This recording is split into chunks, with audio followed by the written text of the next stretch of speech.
láàfin ní. ká má fi ohun tí ò dákọ̀ yọ̀kọ̀. ó lè kọ́ ọmọlàkejì kó kàn ní sẹ́. ẹtùlẹ̀ ọlọ́dẹ fẹ́ pa ò lọ́jọ́ kan tó ń sáré kú lọ nàgbọ́nàgbọ́n ó déwájú lẹ́ẹ̀kùn ó kígbe ẹgbà mi ò kọ́ lọ́dẹ má pa mí tọ́lọ́dẹ bá pa mí ò wà lẹ́yìn ìpàǹpà bàrà wọn pàgbà bàbá ní kòkò wá o a ò lè sọ. bàbá ní kòkò wá o a ò lè sọ. ó lè kẹ́ ẹni tó kàn wá o láàfin ní. ó lè kẹ́ ẹni tó kàn wá láàfin ní. ká má fi ohun tí ò dákọ̀ yọ̀kọ̀. ó lè kọ́ ọmọlàkejì kó kàn ní sẹ́. ẹkùn ní kíni kú ẹ̀ tún fẹ́ nà mí ìgbà tí òkú máa tó wúlò ní ìpàǹpà bàrà dápàgbà ṣébi tí irú èmi ẹkùn náà wá ń sọ kò má sọ lọ́dẹ tó tó dùwù ẹkùn ọlọ́dẹ tó bá fẹ́ pẹ́ ẹkùn wá lè gbé bàbá ní kòkò wá o a ò lè sọ. bàbá ní kòkò wá o a ò lè sọ. ó lè kẹ́ ẹni tó kàn wá o láàfin ní. ó lè kẹ́ ẹni tó kàn wá láàfin ní. ká má fi ohun tí ò dákọ̀ yọ̀kọ̀. ó lè kọ́ ọmọlàkejì kó kàn ní sẹ́. ẹkùn ní kíni kú ẹ̀ tún fẹ́ nà mí ìgbà tí òkú máa tó wúlò ní ìpàǹpà bàrà dápàgbà ṣébi tí irú èmi ẹkùn náà wá ń sọ kò má sọ lọ́dẹ tó tó dùwù ẹkùn ọlọ́dẹ tó bá fẹ́ pẹ́ ẹkùn wá lè gbé bàbá ní kòkò wá o a ò lè sọ. bàbá ní kòkò wá o a ò lè sọ. ó lè kẹ́ ẹni tó kàn wá o láàfin ní. ó lè kẹ́ ẹni tó kàn wá. torí pé ó lè kan ẹni tó kàn wá ó lè kàn wá gangan la fi ní ká má ṣe bíi pé kò kàn wá ní gbogbo ìgbà tọ́rọ̀ bá ń ṣẹlẹ̀ torí tá a bá ní kò kàn wá a lè sọ. orílẹ̀-èdè nàìjíríà ìrọ́kùkùrọ́ kẹ̀kẹ́ oríṣiríṣi nǹkan ń ṣẹlẹ̀ lọ́wọ́lọ́wọ́ igun ti wá pé ọ̀pọ̀lọpọ̀ igun àmọ́ bóyá àwọn ìjọba wa ti ẹ̀mẹ́ tí ń bẹ nínú ẹ̀kú tó fi jẹ́ pé òun eégún là ń gbọ́ torí bí eégún bá fọ̀hún láti inú ẹ̀kú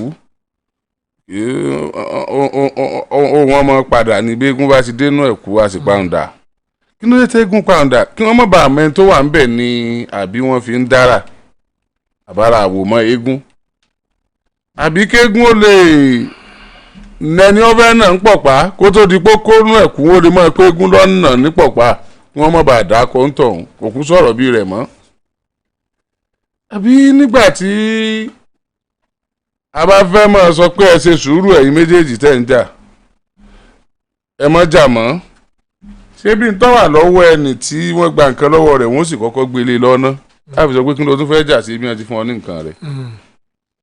láàárọ̀ yìí honourable speaker ká tó ráàyè débí nínú ipò NNPC ọ̀dọ̀ ọlọ́run ò rọ́mọ rẹ̀ gbogbo ọ̀nà téèyàn máa gbà jáde téèyàn bá ń bọ̀ láti àná chọ́ọ̀chì tí ó fi link express wọ́n máa mọ̀ dúró lójú ọ̀nà ni kò sẹ́ni tó lè jáde wọ́n ní wọ́n fẹ́ ṣe kínni wọ́n fẹ́ repo kódà abala kan express tó débì láti Ìwó ròdù àwọn tó fẹ́ repo wọ́n ti tó bẹ́ẹ̀ gbogbo ìgbà tí mo bá wá rí àwọn ọkọ̀ tó tò báwọn nílé epo màá mọ̀ wò pé ṣé bá a sì máa bá a lọ ni tó fi wá jẹ́ pé gbogbo àwọn okùn ṣọ̀kan tó so Nàìjíríà pọ̀ gbogbo ìgbà lásà ń tọ́ ń bíléèdì là ń fa abẹ́fẹ́lẹ́ tọ́ là ń gún lọ́bẹ bíi kó sàjà bíi kó já tí àwọn tí a sì jẹ́ ọmọ Nàìjíríà tá a nífẹ̀ẹ́ orílẹ̀-èdè wa ń pé kò gbọ́dọ̀ já o kò gbọ́dọ̀ já o bá a ṣe ń wínú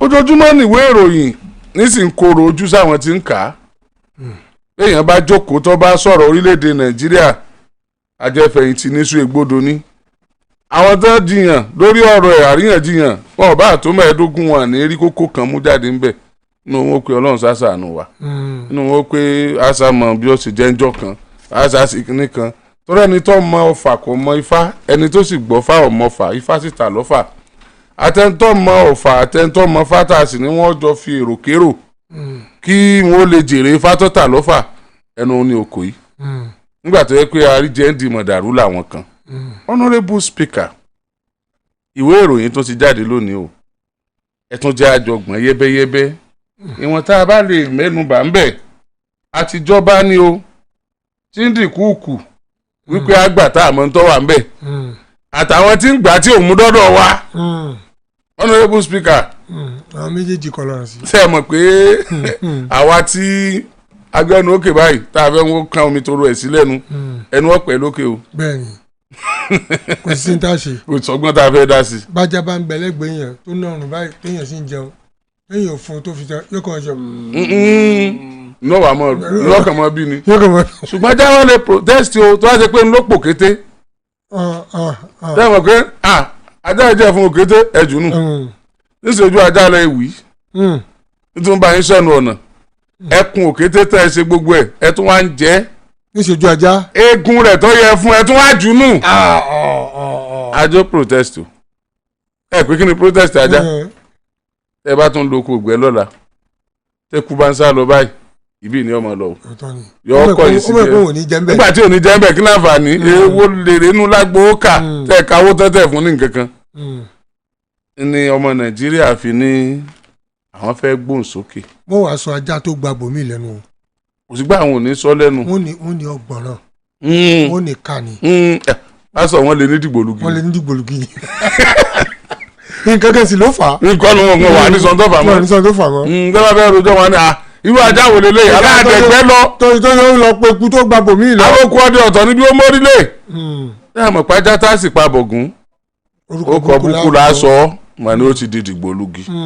kọ́lọ̀ ń kó sànù wa. ọlọ́mọ sọmọ nàìjíríà dìgbòlugi. àmín ọlọ́mọ. sọmọ nàìjíríà dìgbòlugi. àmín ẹ tún sọ lẹ́ẹ̀kan sí. ọlọ́mọ sọmọ nàìjíríà dìgbòlugi. àmín jésù olúwa wa iná àtẹ̀yìn. ọlọ́run sì kàyẹ́ káwọn èèyàn kulé. mo kí gbogbo àwọn tó ń gbọ́ wa láàárọ̀ àjẹrè bí Ṣẹ́gun Ògúngbàyí lórúkọ mi yóò dára fún wa. bóò ni. Well, you're welcome to the show. The show is sọ̀rọ̀ bí eégún bá. eégún ni ó dẹ̀ kú borí ni. ó dẹ̀ kú borí ni. kẹjọ má rí sí mi láàárọ̀ yìí. nígbà tó sọ eégún lé wa lọ àbìdí ẹlẹ́gẹ̀ẹ́ wà kàrọ̀ o. mo máa fìdí ẹlẹ́gẹ̀ẹ́ kì í ṣe eégún tó rọrùn. ìwọ náà rọrùn nù. Well, thank you very much. This is Chikunwa Special coming live to you from the Oriyomi Hamzat studios of Agidbo. ọmọ ọlọ́mọ ń sùn lọ ó ń sùn lọ ó sleep talking. I'm Yousuph Adebayo Gray and let's get the show started. Yes, Yousuph lára Yousuph ni. Yousuph Adebayo Yousuph ni tẹ́lẹ̀. Let's get the business on. Said it well rolling. No mi láì kan náà lájọ wa. ẹ má rí sí mi láàárọ̀. náà ń tọ́sọ̀ là ń sọ. ṣé tí mo sọ lẹ́tú. lónà sínú ọwọ́ ló ti ka pépà ni. àtìpàkọ́ dé. àtìpàkọ́ dé. ẹgbẹ́ àtìpàkọ́ lélẹ̀. ara wájú ẹgbẹ́ èrò ẹ̀yẹ gbà. igbákejì olóòlù. ẹ súnmọ́ wájú ẹgbẹ́ ẹnu sí máìkì ẹ sọ̀rọ̀ sókè ọmọ nàìjíríà fẹ́ gbọ́ yín. kò tí ì yá ni àwọn ọ̀gbẹ́ tó sẹ́gun lára. àìgbó ni kọ́mọ fẹ́ bá lọ láyé àlọ́ tó ní mọ̀ pé ẹ tètè kúrò nílé. nǹkan tó ṣẹlẹ̀ ni mo ti kúrò nílé ṣe rí nǹkan kan ṣẹlẹ̀ ní church bí mo ṣe ń jókòó ní chairman board of internal revenue wọn làwọn fẹ́ rí mi kàn sọ̀rọ̀ ńta tó bá ṣe wá wọlé ṣe mọ orin kan wà tán kanjọ tí mo like ṣe rí ní South Africa acapella ló common jù ẹ kàn máa gbọ́ string kò ní jáde sókè wọ́n á mọ̀ modulate lé ní church wa kọ classical acapella wọ́n wá ń prelude the organ it was so fascinating tí n ṣe jókòó nùkọ́ ọmọ jẹ́ ń gbélé náà kí mi náà lè pàtẹ́ fún wọn. mo wá jáde tán ìmọ̀ mo wá jáde síta tán ní ìbá rí báìkì mo ṣe ń sáré fẹsẹ̀ gbé bọ̀ mo wá pàdé báìkì lọ́nà báìkì yẹn wá gbé mi so classical acapella yẹn ni ó jẹ́ mọ̀ ẹni yẹn prelude organ gan èmi dẹ̀ ní èèyàn lo override the reason. ṣe gbogbo tẹ rí ẹgbẹ́ sí ṣe báyìí ṣe. ẹ káwọn èèyàn síbẹ̀ náà ẹ tí kì í káwọn èèyàn tàn lẹ́ sọ náà. orúkọ mi ni comrade Fẹ́mi Babalọlá ọba àgùn wọ́n dẹ̀ ní ká sọ fún yín pé irú táìmù tán fún wa níjẹjọ kò sí lónìí o. torí ọ̀fẹ́ la rí gbà. torí ọ̀fẹ́ sáà. ní gbẹ́kẹ̀lé mi Jésù kú fún aráyé ó kú fún mi pẹ̀lú ẹ ṣe mo wà lé ẹnu Fẹ́mi lẹ́yìn fi orin sí. àwọn ẹlẹ́sẹ̀ náà ní. bá a ṣe gbọ́ orin yẹn a ti mọ̀ pé ẹni tó bá lóhùn orin yẹn ó dùn ẹni tó bá lò ó wọ́n fẹ́ tó wá lò ní ẹgbẹ́ ló ní o. ṣùgbọ́n wọ́n gbá èmi kò lọ. nítorí ọlọ́ọ̀. ó yá ẹja bẹ̀rẹ̀ ẹja fèbú bẹ̀rẹ̀ ẹja bẹ̀rẹ̀ níbi ọ̀rọ̀ oní bòdè Nàìjíríà borders ok ẹlòmíràn mọ̀ pé bòdè ń bọ́dà ṣé bòdè ní bọ́dà ṣé ẹ mọ̀ bẹ́ẹ̀ àwa náà ní bòdè lọ́dọ̀ ibodè lẹ́wọ̀n pé bòdè ni ẹlòmíràn pè ní ibodè kò ń ṣe ibodè bòdè ni bí lọ́bẹ̀rẹ̀ rẹ̀ bòdè ibodè náà kò ń ṣe ibodè ó yá. Okay, so on the front page of Sunday Tribune this morning, the lead story, it says hardship protest, security tightened at borders. Bòdè. bòdè bòdè bòdè wo ló tún wà bẹ́ẹ̀. mi lè wá kà ń bẹ̀rùn n ta fẹ́ treat wà ń bẹ̀rùn. Bòdè TV. lókè o. Insecurity. No, bòdè ilé ní ọkà bòdè ilé ní ọkà bòdè tá à ń lọ bòdè tá à ń lọ Bòdè TV ni báyìí. bòdè ilé mi. Oh yeah, okay. Well, the body here is still on insecurity. It says, why policing borders in northern Nigeria is difficult. And this is coming from the Chief of Defence Staff. ẹni tí í ṣe ọ̀gá àgbà fún ètò ààbò lórílẹ̀‐èdè Nàìjíríà ó ní ìdí tí àti máa sọ àwọn bodè wa ní apá òkè ọ̀yà lórílẹ̀‐èdè Nàìjíríà tí ò fi rọrùn rárá tó le koko bí ojú ẹja ó ló le gan bẹ́ẹ̀ wọn kí nìdí. Well, before then, it then made another statement here, which is a writer, and I wonder why he did. Àwọn ìròyìn kan wonder why kọ́ mọ̀sán tó wà ń bẹ̀ kàtú àwọn ìròyìn kan ṣàjàre ó ṣe lábàásùkẹ́ ọ̀rọ̀ tí olórí elétò ààbò sọ̀hún ó ṣe lábàásùkẹ́ rẹ̀ wáyé wọ́n fi pupa kọ òun wọ́n fi dúdú kọ ohun tó kọ́kọ́ sọ̀hún ó wá sọ pé. The CDS said the North has 364 approved borders. ó ní bòdè tó wà ní apá òkè ọya orílẹ̀-èdè Nàìjíríà jẹ́ 364 approved tí ìjọba fọwọ́ sí 364 ní ìjọba fọwọ́ sí bòdè tó wà lápá òkè ọya Nàìjíríà tí rẹ̀ sì lè ti wọlé táwọn agbésùnmọ̀mí lè ti wọlé tí àwọn tí wọ́n lè gbà kó màálù wọlé tí wọ́n lè gbà kó àwọn bandits wọlé tí wọ́n lè gbà kó àwọn darandaran wọlé 364 oníbodè yẹn kì í ṣe wípé ìjọba fọwọ́ sí láti máa kó àwọn ọ̀daràn wọlé o ṣùgbọ́n ọ̀gá àgbà lélétò ààbò ní àwọn bodè yẹn wà ń bẹ̀ kò wá rọrùn láti máa ṣọ́ wọn pé tó bá rọrùn láti máa ṣọ́ wọn ní wọn ò fi ní kó nǹkan burúkú wọlé ṣùgbọ́n bòdè ni wọ́n. There are even some other routes that are just I think especially made for all of those things that they were saying, because the CDS still said there are 1,497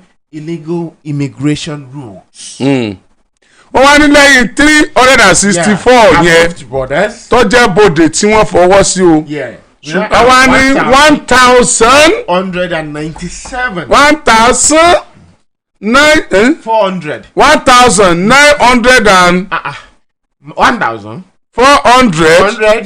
1,197 no náà yẹn ni mo mú wá bí wọ́n fẹ́ gbé fọ́ yẹn lọ bẹ́ẹ̀. 1,497 ìtúwá ní àwọn òpópónà tí àwọn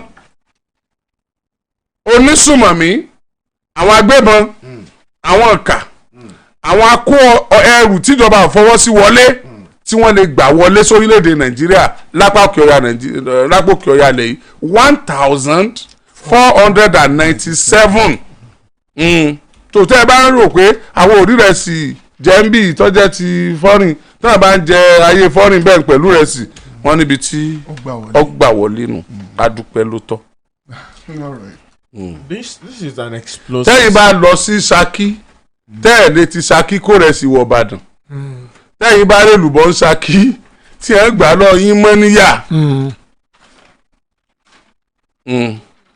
àṣẹ pé ọ̀nà kan làwa lè bá wọlé lápá bínú. ọ̀nà tẹ́lẹ̀ bá wọlé gan bẹ́ẹ̀ tún fẹ́ ti ibi ìkó ìrẹsì láti àgídìgbò dé àkóbọ̀ tí wọ́n bá tún wọ́n gbà lọ́wọ́ yín tí nù ẹ̀yin náà máa yí tẹ̀ ẹ̀yin náà ṣáyé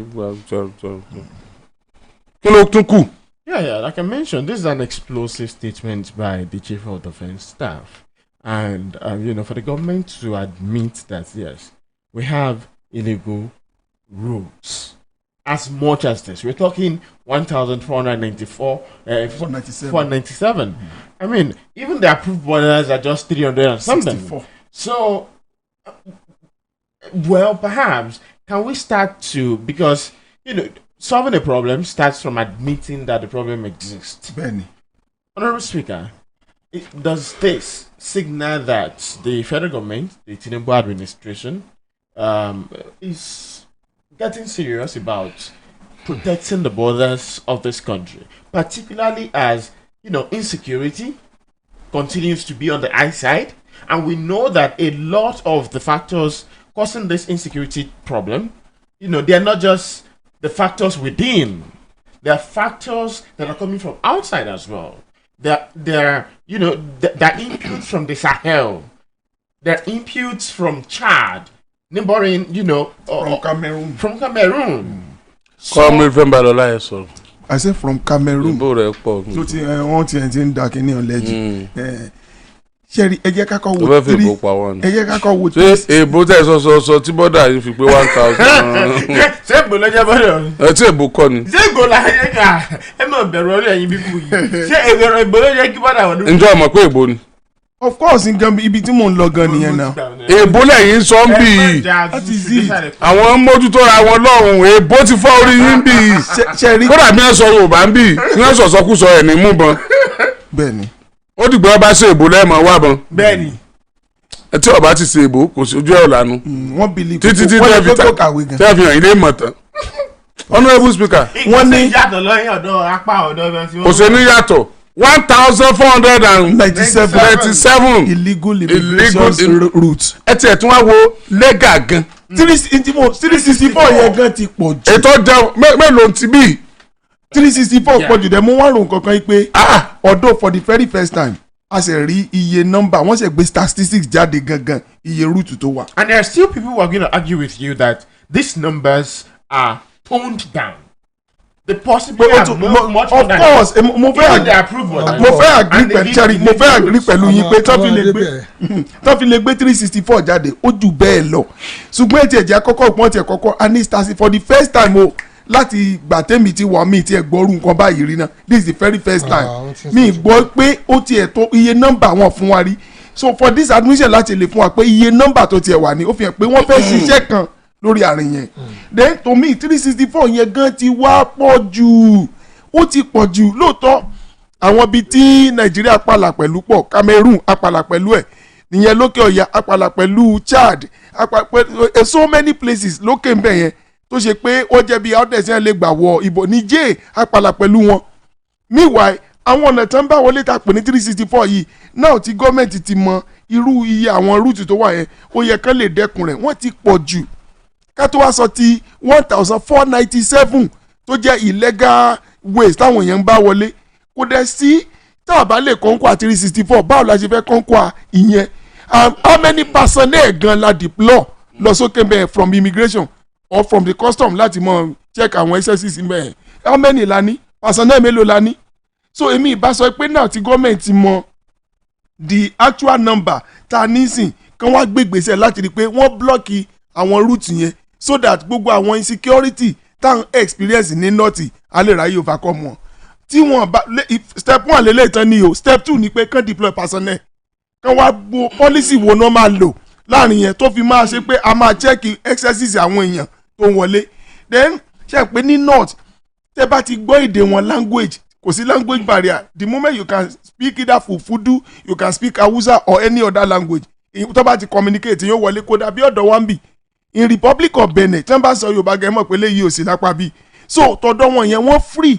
they can use religion láti fi wọlé wọ́n dẹ̀ lè fi èdè wọlé mi ìwà mọ bó ni wọ́n ṣe fẹ́ dènà irú nǹkan bá because if I begin to speak Hausa now you will see me as ọmọ ìyá mi lóde ẹ jẹ́ ká gbà láàyè kó wọlé so ẹ dẹ̀ mọ̀ pé under ECOWAS mo ní 90 days láti lò ní any ECOWAS country without passport gbogbo orú nǹkan bẹ́ẹ̀ ló yẹ kí gọ́ọ̀mẹ̀ wa ṣiṣẹ́ lé lórí ìsìn láti lè check insecurity. Honourable Speaker. Sherry ẹ jẹ́ ń bẹ̀rẹ̀ nínú èdè tí wọ́n lò yẹn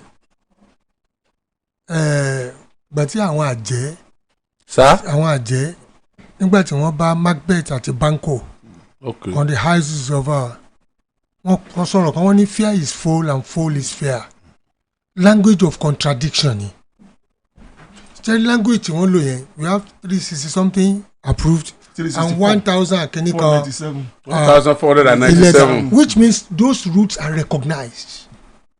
Even if you pay illegal routes, it has been recognized. What are the efforts to ensure these routes you call illegalities are manned and properly monitored? Kò lè ṣe é ṣe fún wọn.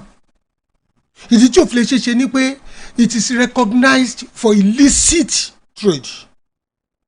Wọ́n recognize ẹ̀ fún láti kó nǹkan tí ọ̀dà wọlé láti mọ̀ lò fáwọn ọ̀daràn láti mọ̀ lò fáwọn agbésùnmọ̀mí. They were not approved by the government but recognized by the government. Language of contradiction. Ẹ sọ pé lágbájá yìí approve kó ní ṣọ́ọ̀bù bẹ́ẹ̀ ṣùgbọ́n recognize pé àwọn ṣọ́ọ̀bù kan wà bẹ́ẹ̀ tí èṣẹ́ yìí lè fún wọn. Ó mì pé wọ́n lo ṣọ́ọ̀bù yẹn effectively which means people are crossing every day. Wọ́n ti recognize it. It's an indirect way of saying it has been approved. Indirectly. 1,000. This has been approved because 497. If you recognize that illicit trades, illicit movements were passing through those borders and yet nothing is done, then something is wrong somewhere. But declared as illegal. They declare no. I like declare yẹn mo jí nǹkan kan ní ó dẹ̀ jí nǹkan olè ní bó ti ń jí nǹkan ẹ̀kẹ́ dẹ̀ má ṣe kankan sí. That is the language of contradiction. Oxymoron. Ìgbà wo la fẹ́ wà nínú láti jẹ́ pé à ń tanra wa over time. Àwọn borders ẹ̀ ti wà ń bẹ̀ for decades ló ti wà ń bẹ̀. Ibẹ̀ náà ń gbé petrol gbà, ibẹ̀ náà ń gbé tanker gbà, ibẹ̀ ń gbé and they will even be led by security agencies to pass through and now we are saying they are difficult to man. Ibẹ̀ wọ́n kó bọ́n gbà wọlé. Ibẹ̀ wọ́n kó gbẹ̀ wọlé. So it's just a complete deception fún gbogbo wa. It's a complete deception. Tẹ bá mọ̀ pé okay if personnel ní òtó àwọn borders kan wà tẹ́lẹ̀ dínà tẹ́lẹ̀ dípa. Ọtí mò ń rò lẹ́ẹ̀kan nìyẹn pé ká fi ìwọ̀n tá a lè sọ sílẹ̀ ká jí àwọn tọ́lá èèyàn ní kí bọ́dà pọ̀ jù ní. drone lè máa patrol border drone and patrol ẹ̀ tó bá ṣe gbogbo ẹ̀ they will know what to deal with people that are crossing illegally. ká pé gọ́ọ̀mẹ̀ntì fẹ́ ṣe. Now if you say ECOWAS ó fún wa láyè láti wọlé freely. Yeah, 90. You understand? Trade nìyẹn you pass through freely tán sọ ní pé kì í ṣe pé ò ní passport lọ́wọ́ you pass through and then you be checked and you go in. But these are people that has no identity and that is why àgbésùnmọ̀ mi fi pọ̀ nílùú wọn ní identity dáhùn mọ̀ wọ́n kàn rán wọlé ni wọ́n rán mọ̀lú wọlé wọ́n fi jẹ́ kó wọ́n ṣe gbogbo ẹ̀ wọ́n kò sí nǹkan tí ò kí wọlé true bẹ̀. Àbí ECOWAS wí wọlé wọn ó ní ká má ní rẹ́kọ̀dù wọn. àṣà ní ká má ní rẹ́kọ̀dù wọn. àṣà máa ní rẹ́kọ̀dù wọn. ṣáà ní rẹ́kọ̀dù àwọn tí wọ́n lè. It's a lawless country that will say pé kò sí rẹ́kọ̀dù ẹ̀ ṣá máa wọlé lawlessness ni criminality ni. Which means we cannot even know the population yìí àwọn tó ń gbé bì kan ìjọba dẹ̀dẹ̀ ẹgbẹ̀ figure wa ìgbẹ́ iye tó wà bẹ́ẹ̀ iye tó wà bẹ́ẹ̀ manipulations falsehood. bọ̀sẹ̀ ń pa federal láti embrace ara wa we are the same thing in Africa. No, emancipation gbogbo nǹkan bẹ́ẹ̀ yẹn kò ń ṣe pé kẹ́ ẹ̀ má mọ figures àwọn tó wọlé. You know why census is important? Why population census? Number one ẹ fi mọ iye school tó ẹ ní iye market tó ẹ kẹ ní iye hospital tó ẹ ní iye títì tó ẹ kẹ ní iye àwọn facility tó ẹ kẹ produce fáwọn èèyàn because of socio-economic reasons na fi ṣe census population census. So táwọn ẹ̀ máa wọlé anyhow where are we going? Are we getting it right? Now ibi tó jẹ́ approve lọ́hùn tó bá ń kó rẹ̀ sí bọ̀ lọ́hùn ṣé gbọ́ wọ́n package sínú local bag ẹ lọ sọ̀rọ̀ tó ta wheelbarrow kiri tó ń fi wheelbarrow tá rẹ̀ sí. Imported rice ni nobody stops them ẹdín sakime ẹkẹ wọlé kẹ débàdàn bíi wọn mọ tẹyin tó mọ níyà. What are we talking about? Two different one single country two different laws. Application of the laws are different. Benin bí o lè kó ẹni tí wọlé Benin bí na how dare you. Àwọn tí ó gbọ́dọ̀ wa gan ló tún wà ní bọ́dà wa ń bì. Ó dà pé mẹ́tọ̀ tán lónìí ẹ jẹ́ kí wọ́n mo ní experience kan pẹ̀lú ẹnìkan tó jẹ́ custom officer tó ṣàlàyé fún mi. Ó ní ìgbà táwọn wà ní ìdí ìrókò wọ́n á máa gbọ́ bí n ṣe ń sọ̀rọ̀ yìí. Wọ́n ní àwọn èèyàn kó rice wọlé wọ́n làwọn wá ní pé no rice tán kó wọlé yìí nǹkan báyìí lè ṣe wọ́n ní wọ́n ṣàgbà sílẹ̀ wọ́n wá transfer wọn lọ sí area Adamawa the same occurrences wọ́n làwọn experience yẹn làwọn ní no eléyìí tẹ́ kó wọlé yìí iye tẹ́ ẹ gbà lọ́wọ́ wọn ni ẹ̀dẹ̀ tó ń impound ọjà wọn therefore tẹ́ bá ṣe bẹ́ẹ̀ ẹ jẹ́ ká ṣe the same thing bí kó fi mọ́ jura wọn lọ. Ó gbé kún bẹ́ẹ̀ ni what do you mean? Òfin wo ni ó gbé kún? ẹni tó lead wọn number one citizen ni pé gbogbo trailer tó tẹ̀lé mi ẹ fi wọ́n sílẹ̀ èmi ni mo ní wọ́n ní they are up to over 200 wọ́n dẹ̀ ṣì wọlé pẹ̀lú rice lẹ́yìn bẹ́ẹ̀ báyìí ọ̀nà ẹgbàmbì wọ́n ti padà wá ríra wọn wọ́n kàn rí i pé àwọn tó ti wà lọ́dọ̀ wa padà ni so èmi lérò yìí pé àwọn tó já láṣẹ wọn náà yẹn wọ́n fún wọn lórí ọ̀fẹ́ wọ́n encourage legality wọ́n fún wọn lórí orí ọ̀fẹ́ kọ́ yẹn orí ọ̀fẹ́ kọ́ wọ́n encourage legality in the name of àwọn èèyàn wa but níbí náà wọ́n wá gbọ́n níbi ìtàn bá kó àwọn tí ìṣelédè tiwa wá síbi kò sẹ́ni bọ́dì tó lè harass wọn pé nǹkan kan báyìí wọ́n sọ pé federal might wà lẹ́yìn wọn pé káwọn wá ṣiṣẹ́ táwọn wá ṣe ẹ mọ́ gbàgbé ẹni tó gbé wá as ambassador níbí ẹ tó ṣe pé position rẹ Nàìjíríà gan ó fẹ́ ju ti president ibi tí ẹ gbé wá lọ ẹ wá ní kó wá ṣe ambassador I'm talking of Buratai even many of us ń gbà pé Buratai ò nídìí kó wà ní rubi ẹ gbé lọ síbi tẹ ẹ mọ́ lérò pé ó tún lágbára ju Benin lọ ṣùgbọ́n yàn pé iṣẹ́ kan lè rán mi láti wá ṣe bẹ́ẹ̀ and I have to deliver it so to me ó dàbí ẹ pé bẹ́ẹ̀ sì sọ pé one nation two laws. Immigration. No, ambassador office ambassador. Ẹ ó ní túmọ̀ chief of defence. No níbí ẹ ojú kọ́ńtì òun kẹ́fẹ́ ju president ìlú bí wọ́n gbé lọ ká tó pé kó wá lọ sí ambassador. It's alright ìbéèrè kan wà níbí o ẹnìkan ní kí n bi yín ni o wọ́n ní kí n bi ẹ̀yin méjèèjì. Okay. Pé orílẹ̀-èdè mélòó la bá pààlà gan-an tá a fi ní approved 364 kò tó borders. bẹ́ẹ̀ yẹn Cameroon. Tá a fi ní approved 364 borders ṣé ìyẹn mélòó ní wọlé ọ̀nà mélòó la ní wọ́n máa gbà wọlé lórílẹ̀-èdè kọ̀ọ̀kan tí ó fi pọ̀ tó yẹn. Ó máa ń pọ̀ ó depend kò ń ṣe pé bóyá ojú kan náà ni wọ́n mọ̀ ó depend lórí ibi tí community because we have a porous borders and àwọn villages wá link ara wọn. Exactly. Ṣé àwọn ọ̀dọ́sà kò dẹ́n ṣe pé link rẹ̀ náà bíi 30 kilometres 20 kilometres. Ṣe pé wọ́n ayé tó ní Ogun State sí ó fẹ́ já sí. US àti Mexico wọ́n jọ pa àlàpọ̀ that's why ti crossing tó dẹ̀ fi ń lè ẹ̀rí pé despite pé wọ́n máa nẹ̀ Trump nìkan ṣe wall right but Democrats wọ́n cancel gbogbo wall yẹn the reason fi nìkan ṣe wall ni pé to curtail this legal movement nítorí ẹ̀ fi sọ ni pé kò ń ṣe pé wọ́n bínú sí kán mọ́ wọlé wọ́n mọ̀ pé crime rate ń increase wọ́n kó igbó wọlé wọ́n gbó cocaine wọ́n gbé gbogbo ẹ̀ wọlé and these are Mexicans tó yẹ pé they are known with drug in tiwọn. so àwọn náà dẹ̀ sọ pé kápá Amẹ́ríkà ò mọ mú ni àwọn ò ní mọ kó wá táwọn náà sọnù pé ọjà wà làwọn fi ń wá káwọn náà stop láti mọ ra but what Trump did was to stop this illegal crossing because to affect the economy in a very drastic way the same thing àwọn bí so many borders were open it is uncountable ṣẹ́rí 1,100 kìnnìkan sọ yẹn it's just speculation ni. Ó máa jù bẹ́ẹ̀. Ó tún jù bẹ́ẹ̀. Recognize náà bò ẹ má pẹ́ pé wọ́n ní recognize illegal what about the unrecognized ones. Táwọn yẹn ń gbà wọ́n kí à ń pa border níbẹ̀ yẹn. láti ṣé border wà. wọ́n kí àwọn they don't care even the approved one are routes for illegality.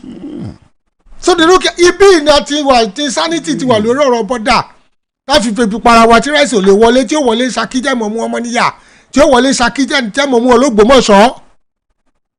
Ibi láti ní so much a kind of I would say vigor láti ní a man and ṣe tó tọ́. ṣe mọ̀ pé ara tó affect wa permit. ṣé ìwé ti immigration tí ó mọ̀ lé mọ́tò tó yàrin ìgboro kí lẹ̀ ń wò kó tó di pé mọ́tò wọlé. Are you getting what I'm saying? So ibi yìí òfin wà níbí yìí ṣé tí ẹ bá ti kọjá bridge yẹn atẹ́gùn yẹn máa ń yàtọ̀ síra wọn. atẹ́gùn yẹn máa ń yàtọ̀ you feel you are different country entirely and that is the evil that was perpetrated by Lord Lugard and the host of those white devilish people because unholy alliance ni Unholy alliance. We are not. Unholy marriage. We are not together. We are only by Marriage of convenience. So that you are inconvenient. I am saying this, and that is why commercial restructuring has to take place. So everybody will man their own business. So unless that comes into being, you can only legal or not. What is illegal? There's nothing illegal in that place. Everybody comes in the way you like. Àwọn ará Timbuktu wọ́n wọlé, Libya wọ́n kó kan wọlé, àwọn ará Eritrea wọ́n kó kan wọlé, àwọn Swahili inú bí ó ń bọ̀. So what are we talking about?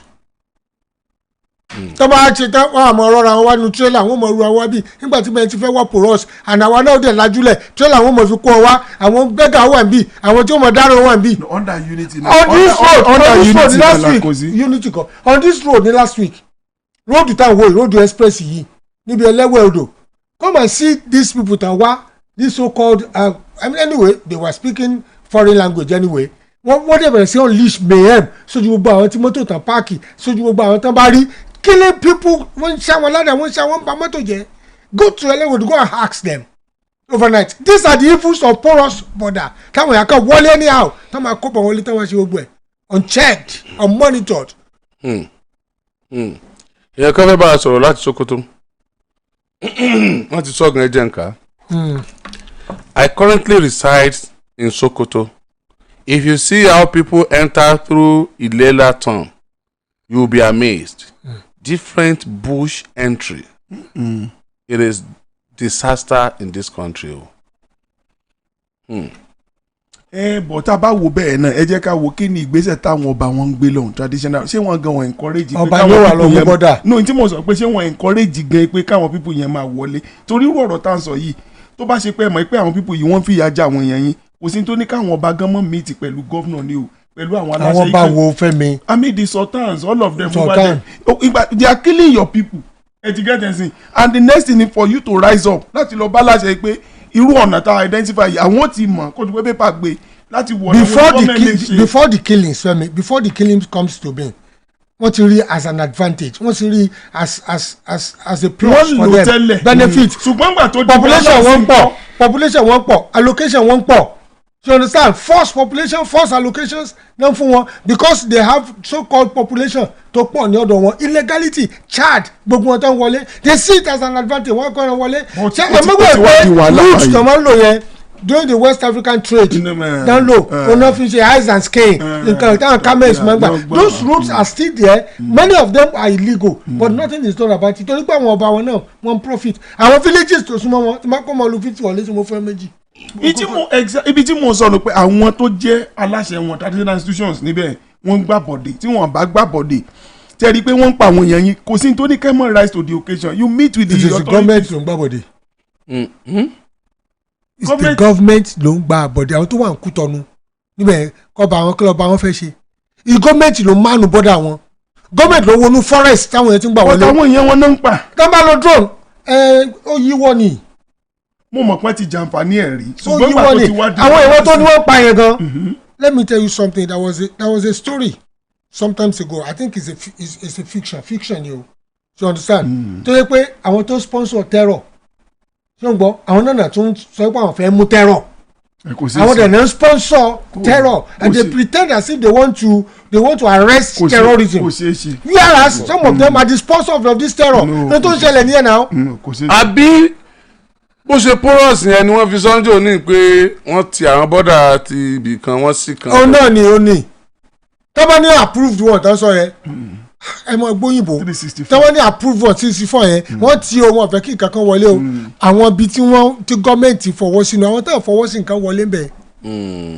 and the moment tó fi sọ pé is an illegal crossing unapproved crossing táwọn èèyàn wọlé ẹ lè rí personnel bẹ́ẹ̀ onífini policing is difficult personnel tó bá wà bẹ́ẹ̀ lọ jẹun ní Fẹ́mi ó wẹ̀ pé àwọn ọ̀daràn ló lọ bá kó lọ jẹun ní. but for the fact yìí pé a ti recognize ẹ pé illegal kínní ni route kò sí torí ká mọ̀ fi personnel síbẹ̀. it should not be manned but wọ́n sọ pé command lẹ́gbẹ̀ẹ́. kò sí tó wá ní ká mọ̀ fi personnel tá a bá ní iná personnel ṣe gẹ́tẹ̀ we can recruit more àti mọ̀ pọ́n gbàbẹ̀ for example route 364 yìí tó bá mọ̀ pé o tún mọ̀ gbà lọ́dọ̀ àwọn pọ̀ wọ́n lè pati kó wá ṣe pé route eléyìí tí ò jẹ́ kíní òun ni wọ́n lè pa 364 kan má gbà bẹ̀ mọ́. ibo ni legal nìyẹn that is legal. wọ́n lè má gbà bí legal mọ́ tó bá mọ̀ pé o tí wọ́n gbà lọ́wọ́ àwọn máa. that is the route that is the legal eléyìí tí wọ́n crossing fọwọ́ sí.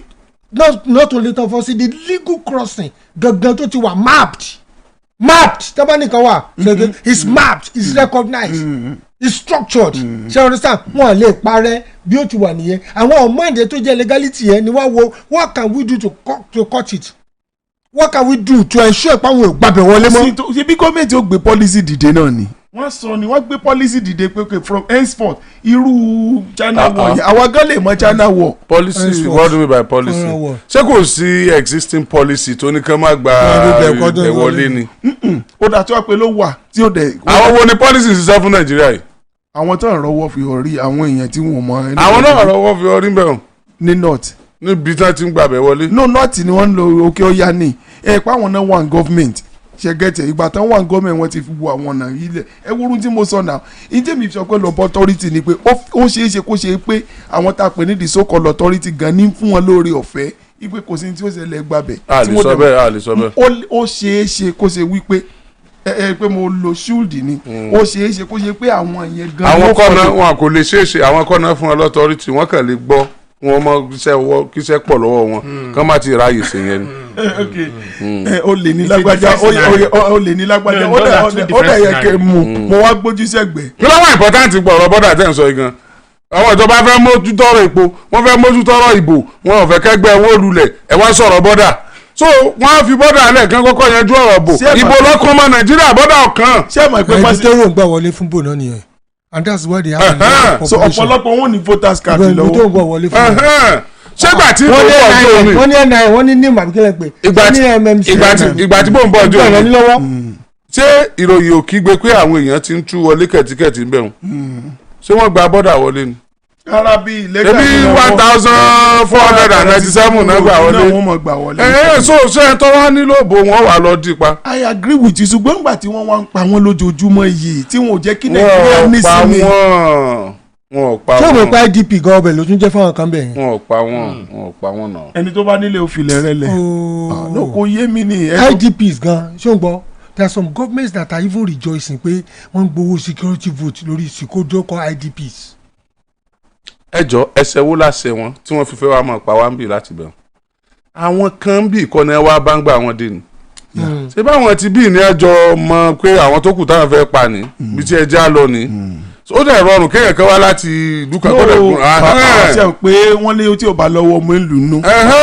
tá a sọ gẹ́gẹ́ nìyẹn. mo understand yín ṣùgbọ́n n tí mò ń rò lórí ọ̀rọ̀ yìí gan ni pé àbọ̀dọ̀ wa continue báyìí ó yẹ ká rí ìjọba tí ó wá take action lórí anyway Tinubu pẹ̀lú pé ó ti ní statistics lọ́wọ́ ẹ̀ let's see what he's going to do about it. bá a sọ ṣé lóòótọ́ ni pé ara ìṣòro orílẹ̀-èdè Nàìjíríà lọ́wọ́lọ́wọ́ báyìí lè ètò ààbò tá a ti ń bá yí láti ìgbà tó ti fẹ́ ṣe díẹ̀ báyìí because nígbà kan tá a bá ń ka ìròyìn ní bcs ìròyìn aago 2 ọ̀sán ní ìròyìn àgbáyé ẹ̀ka àsán o. Lebanon lẹ́mọ̀ dákọ̀ gbogbo àgbáyé wọ́n tún ti ju àdó lónìlú Lebanon ní ìsìn. orílẹ̀-èdè nìkan Mobutu ṣẹ̀ṣẹ̀ kú ti sápò lórí ipò báyìí o nígbà tí àdó olóró ń dún kíkankíkan lẹ́yìn ìkùlé ibi tó ti ń ṣèjọba rẹ̀ àdó olóró bú gbàmù lórílẹ̀-èdè bá a sì máa kà ń gbà náà nù.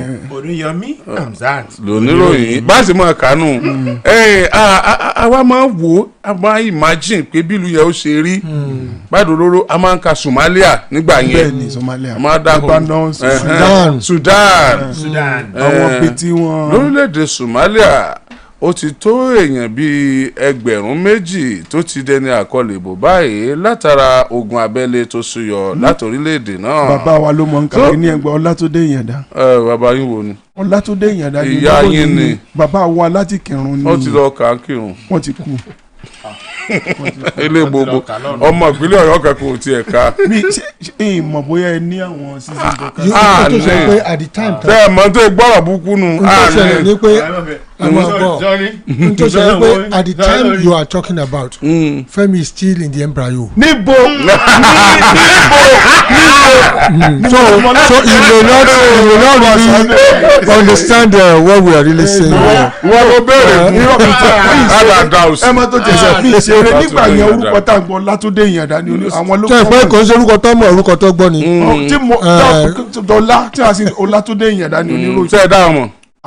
Ọlátúndé Ìyàndá. tẹ́ ẹ bá dá ọmọ Túndé Ìyàndá ni. irọ́ ọ̀hún Túndé Ìyàndá ló dúró yìí. mo ṣíọ ìpín wọn ìmọ̀ toast ní àṣà àdì táwọn tí mo ń sọ yìí. ìkànnù wọn ni bàbá. ìkànnù wọn mo bàbá. ní ẹ̀dá pẹ̀lú mi. ìkan. a drop in the ocean. mo ní ẹ̀dá pẹ̀lú mi. ẹyin tí mo fi sọ pé you are still in the sẹ́ni àwa ò ní dárúkọ ọ́n bí torí pé wọ́n pọ̀. ó pọ̀. ẹyọ kan tó wà lù yín ni wọ́n dákọ̀. tá a bá dákọ̀ kan tá a dákọ̀ kan yóò máa dùn wọ́n. bọ́yọ̀ kan tẹ́yìn nínú ọ̀sẹ̀ tí ó dùn wọ́n. ìkan ló jókòó yìí. politics wọ second leg làwọn. irọ́ ló pa. níbo kò yé o. tó bá jẹ́ second leg títí lóye sí tó bá jẹ́ second leg. second leg làwọn. àwọn bàbá ti yín wọ́n wà hàn nígbà táwọn kà àwọn lóye sí tí wọ́n wá jẹ́ hàn ìtawà ń sọ yìí. no understand. ìròyìn ẹsẹ̀ kúkú náà bàbá yín kà. what news. àwọn tó ká ìròyìn àgbáyé àwọn lóye sí tí wọ́n. what news. you don't get it. wọ́n ka world news. Oyesiku Adelu yá mo ṣe rántí. ẹ mọ̀ gbọ́ wọ́n ka world news bọ̀ ìròyìn ẹsẹ̀ kúkú ni. ó fún ní wàhálà láti rántí èèyàn kan. lọ́dọ̀ yìí. láti rántí èèyàn kan ló fún ní wàhálà ló wá ronú. honestly ní gbogbo Ọ̀ṣun state ńgbà yẹn ẹnìkan tó wà ń bẹ̀ nù. ẹ̀wọ̀n tó ní tó rà bẹ́ẹ̀ ibi tá a ti train ẹ̀ tó fi lọ Ọ̀ṣun rẹ̀ ibi tó a dispatch ẹ̀ láti ebi náà láti máa train wọn. nígbà wọ́n pẹ́ Ọ̀yọ́ Ọ̀ṣun ni wọ́n kú òbí lọ. wo kábíyèsí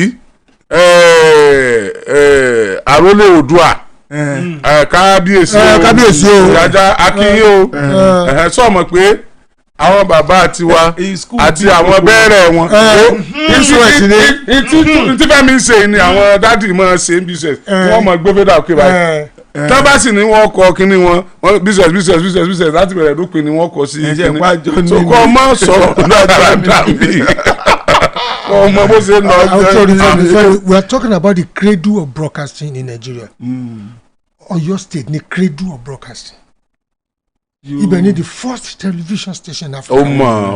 TSOS. If you look at the history, it's one of the foremost. Oyo State I sọ pé Ìbàdàn. Ìbàdàn is one of the foremost radio stations. Farabalẹ̀. TSOS man by who? At that time tó dá sílẹ̀. You are not getting what I'm saying. I got it. It's not the issue of man by who. It's the issue of we are talking about history and so. And then even history. I like that word. History. TSOS man by who from where? At least the first time when we got that sílẹ̀. Daniel. Assignment inú. sọ nígbà tó ọmọ ẹgbẹ́ ọmọ ló èyí táwọn ọmọ náà fẹ́ sọ tiẹ̀ káwá fún ọ lọ́sì. tó bá ṣe pé àwọn bàbá yín Dr. Yemi Farunbi Ìbàdàn ni wọ́n. kò mọ̀ ní. Dr. Yemi Farunbi Ìbàdàn ni wọ́n. Ìbàdàn lèmi náà dé. àwọn ọkọ òsè Ìbàdàn. ilẹ̀ ẹ̀sọ́ bí mo ti adopted. Yes now ó ní ta lára bàbá ká tó kú bàbá tó dé Ìbàdàn. value addition ni bàbá. ó mọ bàbá ni. ẹgbó lèmi ti wá. Ìbàdàn láti jẹ wa. ó wà ìwé sí Ìbàdàn. Ìbàdàn nídìí ẹ. wàá change Fẹ́mi you know why I pity you. o kàn máa ń kó rẹ̀ sí wàhálà wàá máa sọ̀rọ̀ kí ló tó kí keep quiet. lọ́rọ̀ kìíní o kàn máa ń fún ẹ ní wàhálà. Dr. Ṣàlàyé no pastor mi kan ní jẹba pastor mi kan ní.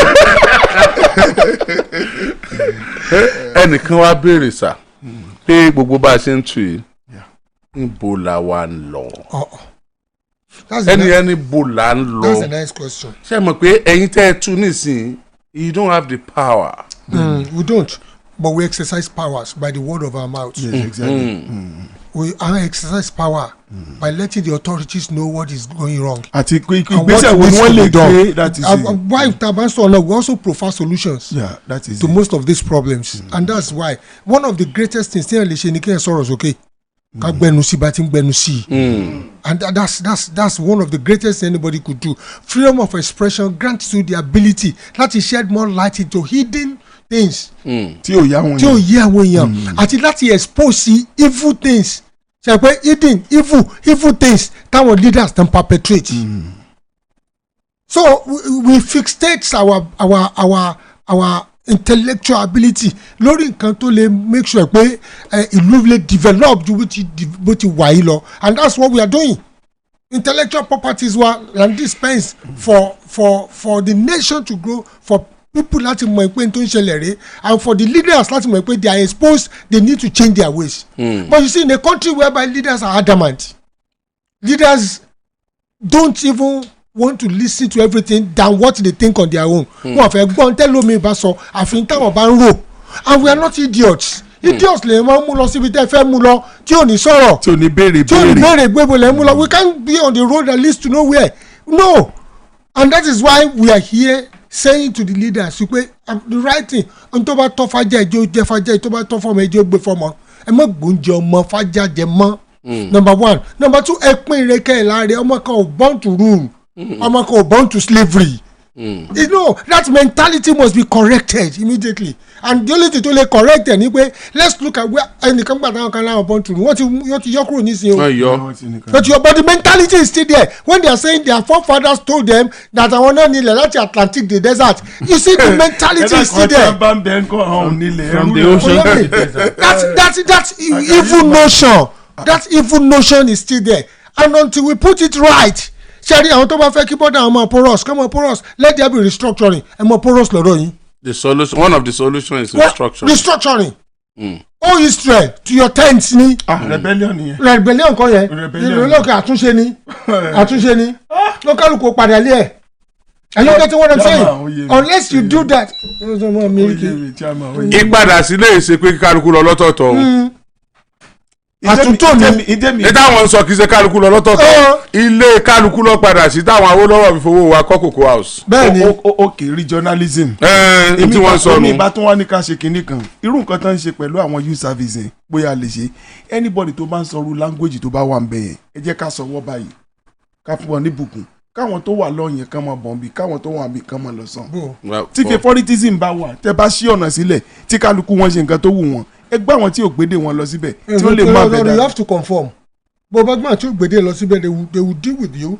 At the end of the day, you will regret ever being there. That is tó bá ṣe pé ẹ̀yin lẹ lọ́mọ tó wà lókè bẹ́ẹ̀ mi ṣe rò tẹ́ bá lọ́mọ tó wà lókè. ọmọ tó wà lókè lè ti sign agreement pa ní fọwọ́kàn yín ọmọ tó pè ní oligarchy. Irọ́ èèyàn máa yẹ agreement à ń pàdé kódà abẹ́lẹ̀ tàṣí ọ̀nà ẹnu èèyàn kò yẹn lè yẹ. Iye agreement ò tiẹ̀ jọ yín lójú báyìí.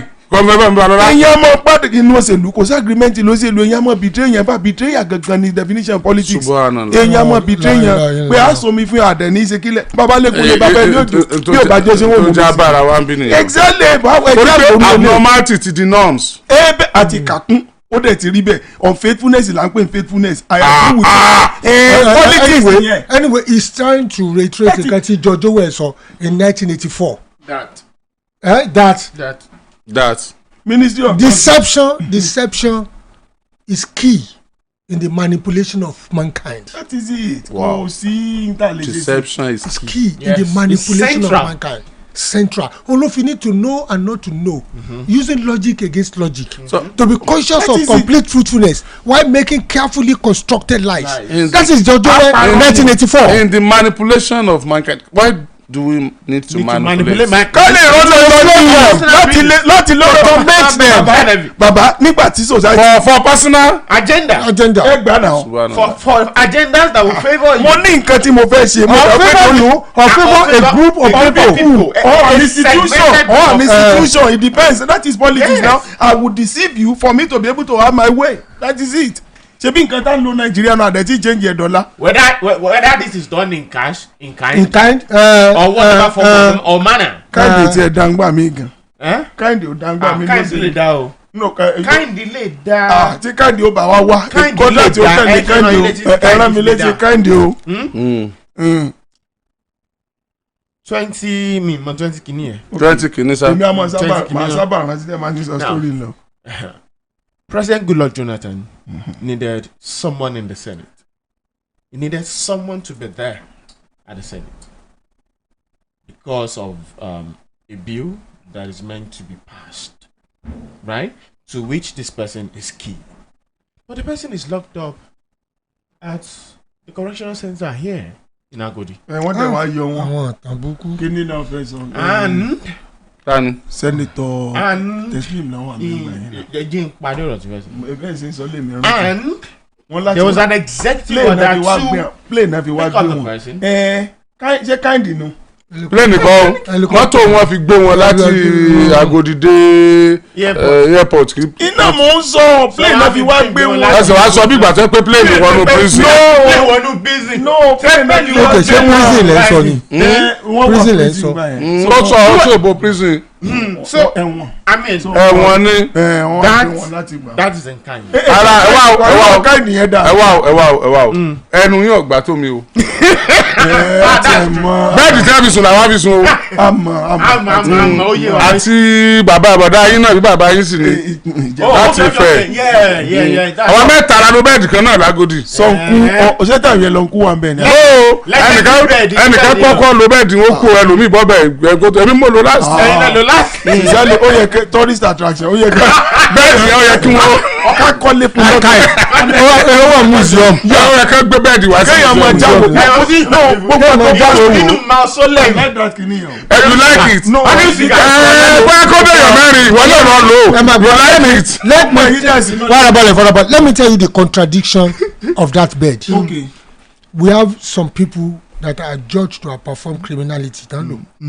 We have some people that are innocent. tí wọ́n lò. That you understand? Innocent. We have people who the justice system Sem- of Nigeria did them and compare them with them. ẹtú ọ̀rọ̀ yẹn gbé láti ilẹ̀. With some people, they have justice for criminality as a result of involvement in politics. Wọ́n gbọ́ o. ẹni ìkà. Farabalẹ̀. kì í ṣe ti eré. ṣé ẹ ti dákọ̀ ọ̀fẹ́ ni. irọ́ sáà ń pè mí gbọ́ Yorùbá. gẹ́rẹ́gẹ́ láago mẹ́sàn-án àárọ̀ lù láti iléeṣẹ́ rédíò àgídìgbò 88.7 FM Ìbàdàn. It's 9 a.m. on Agidigbo 88.7 FM.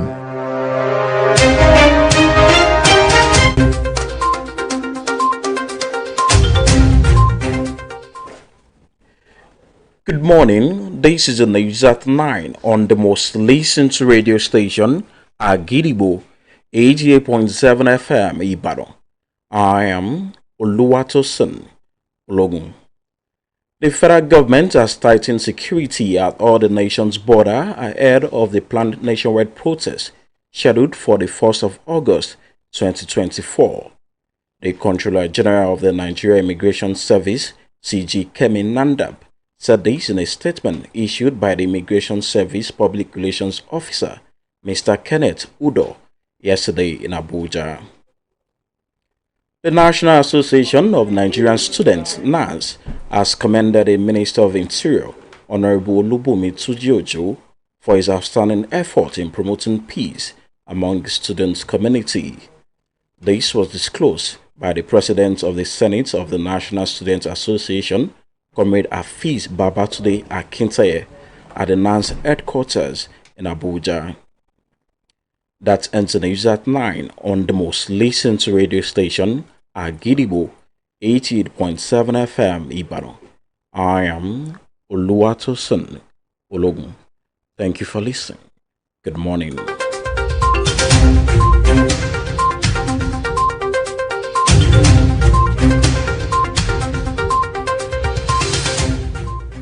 Ẹ káàárọ̀ o. Ìròyìn aago mẹ́sàn-án rèé láti iléeṣẹ́ rédíò Àgídìgbò 88.7 FM Ìbàdàn. Ìkànnì àkọ́kọ́ táyé ń gbọ́ jù lórí àtẹ ìgbéléwọ̀n Adéníkẹ́ Ṣọ̀làǹlò níròyìn yìí.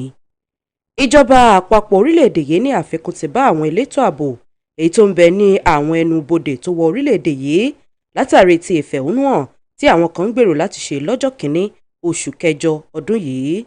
Alákòóso àgbà fún iléeṣẹ́ ẹ̀ṣọ́ aṣọ́bodè ilẹ̀ yìí Kẹ́mi Nandab ló fi èyí léde nínú ọ̀rọ̀ tí alukoro fún iléeṣẹ́ náà Kenneth Udo tó fi léde nílùú Àbújá. Ẹgbẹ́ àwọn akẹ́kọ̀ọ́ lórílẹ̀‐èdè yìí NANS gbóṣùbà káre fún mínísítà fọ́rọ̀ abẹ́lé nílẹ̀ yìí Olúbùnmi Túnjí-Òjó fún àwọn iṣẹ́ tó ń ṣe láti lè rí pé àlàáfíà wà láàrin àwọn akẹ́kọ̀ọ́ lórílẹ̀‐èdè yìí. adarí ìgbìmọ̀ asòfin fẹ́gbẹ́ àwọn akẹ́kọ̀ọ́ ilẹ̀ yìí Afeez Babatunde Akinteye ló fèyí léde fáwọn oníròyìn. Òpin ìròyìn aago 9 àárọ̀ rèé láti iléeṣẹ́ rédíò Àgídìgbò 88.7 FM Ìbàdàn. Ìkànnì àkọ́kọ́ táyé ń gbọ́ jù lórí àtẹ ìgbéléwọ̀n. Adéníkẹ́ Ìṣọ̀lá ló ti ń ròyìn. Ẹ ṣeun tẹ́ ń gbọ́ wá.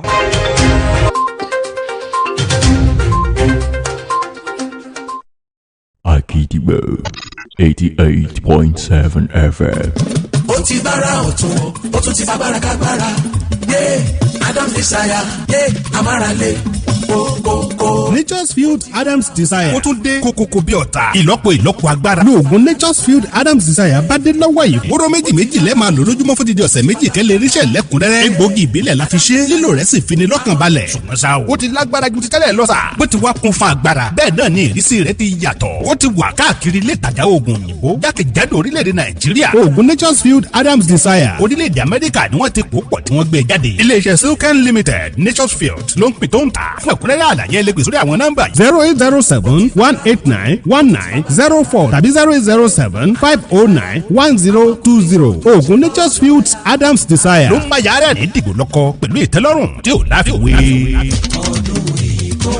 gbogbo èèyàn ẹ jẹ́ ká lọ sí Celestial Church of Christ àdúrà mígbà parish inú kòkó ojú orin Bódìjà Ìbàdàn for their 15th adult harvest that will start on Monday July 29 to Sunday August 4th 2024. àwọn dídín ní ètò tó dùn mẹ́rìngèdè fún dídí ọ̀sẹ̀ kan gbáko kíkàn sáwọn ọmọ aláìníyá eré bọ́ọ̀lù apanilẹ́rìn ìsọ́nà ìsọjí títa ọpọlọ rẹ làwọn ètò tá a ti là sílẹ̀. hour of possibility láàárọ̀ Wednesday pẹ̀lú ajínrere àgbáyé ni evangelist Aluku àti Ade Praise olórin ọba ní òṣìṣẹ́ ìránṣẹ́ àwọn olùṣọ́àgùtà akínyẹlé diocese òní gbẹ̀yìn nínú ìsọjí ìkórè yìí o. àṣálẹ̀ àlùjọ olóyin lálẹ́ ọjọ́ Friday Dayo Success Bóyè Best Ade Praise Pèmísire àti Mega 99 làwọn akọrin ti CCC àdúrà mígbà parish ló gbà lálejò tó bá wá di Sunday ọjọ́ kẹrin oṣù kẹjọ 2024 àtẹ ìdúpẹ́ ìkórè ọ̀wà tẹ̀rẹ̀rẹ̀rẹ̀ látàgò mẹ́wàá àárọ̀. The host of heaven will be presenting untainted glory to every individual as they are entering the church auditorium. lẹ́yìn ìkórè látàjà bàṣà jíjẹ mímú pọ̀ rẹpẹtẹ. olùgbàlejò olùṣọ́ àgùntàn àgbà superior evangelist Sẹ̀san Adémọ́lá lóní Ọlọ́run Maria Adémọ́lá ìyá àdúrà mígbà òsùn. ó tún ti ṣe bẹ̀ ìdùnnú kóníkálukú wá jẹ́ ń bẹ̀.